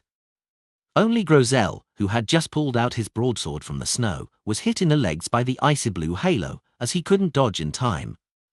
Layers of ice instantly surged upwards as Grozel stood on the spot like a frozen corpse. Whoosh! The exaggerated blizzard obscured all the Beyonders' vision, making them lose their vision of the frost dragon. All they could do was passively defend against any attacks. At that moment, Snowman, who hadn't dropped to the ground, spread out his arms once again and said solemnly in ancient Hermes, "God says it's ineffective." The violent blizzard suddenly calmed down significantly. Be it the tempestuous hurricanes or the dense snowflakes, they were weakened or had been cut in half. Cyatas vaguely made out a gigantic face with an ugly lizard-like face. The broken arrow was still embedded in its forehead.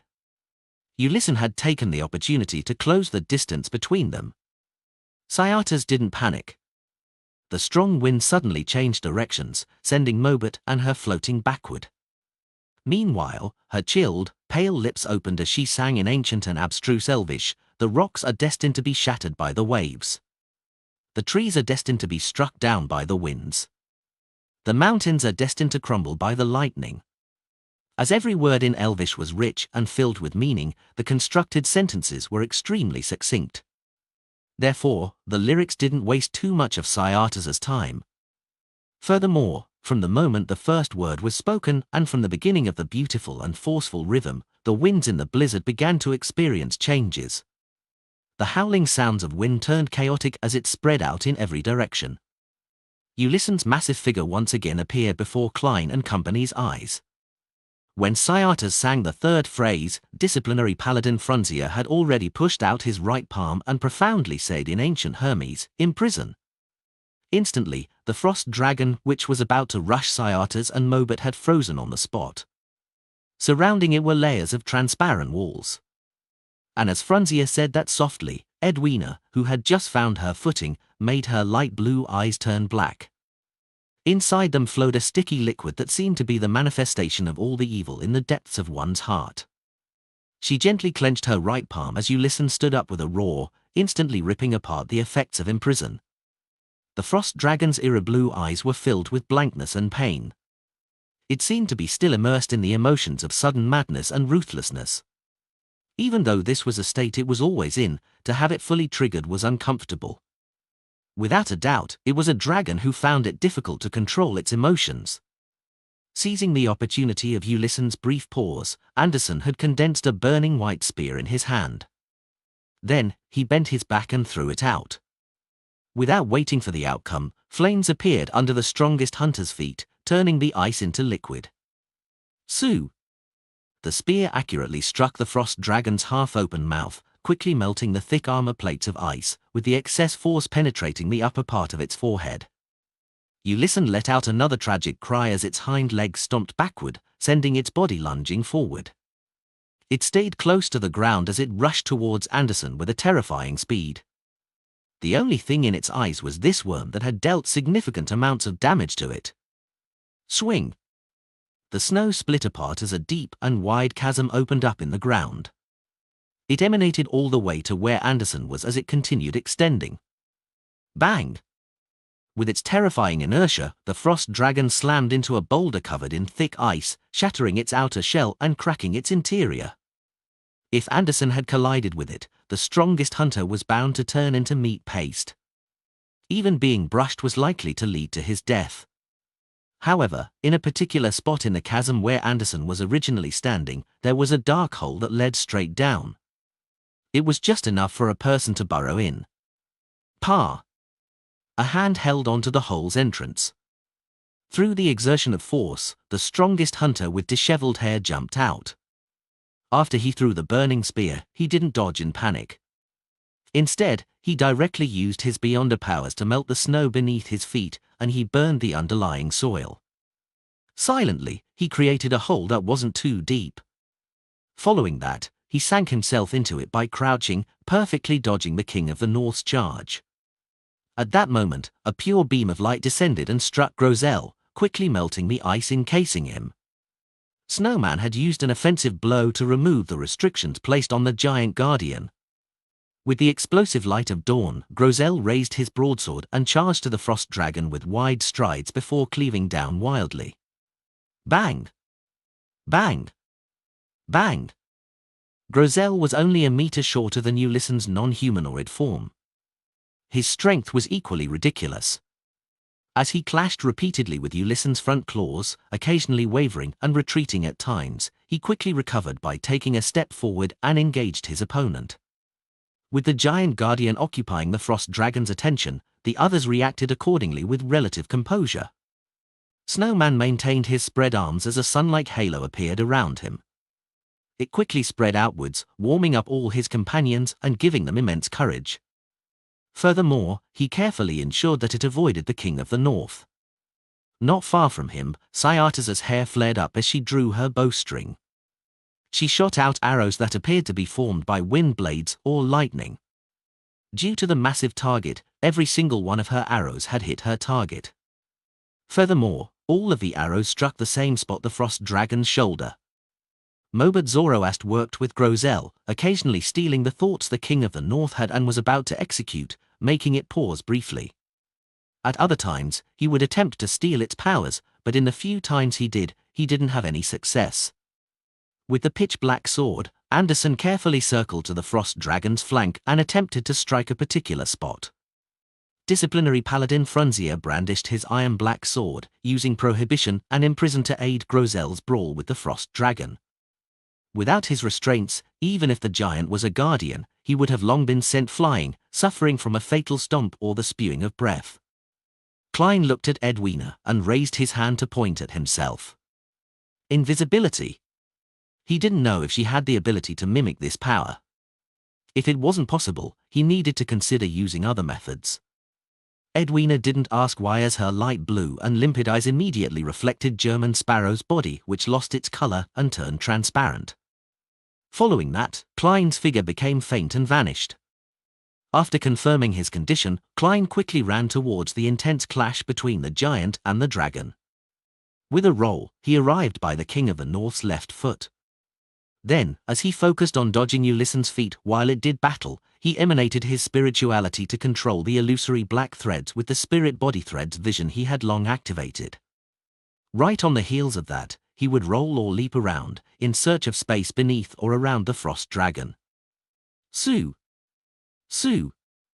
Sue! Silver lightning arrows and pure azure wind blades landed in a small region, shattering the armor plates of ice, tearing apart the resilient skin. Soon, the frost dragon's right shoulder was a swath of light blue. The corresponding claw's motions also appeared to slow down indiscernibly. Disciplinary paladin Frunzier acutely noticed this point.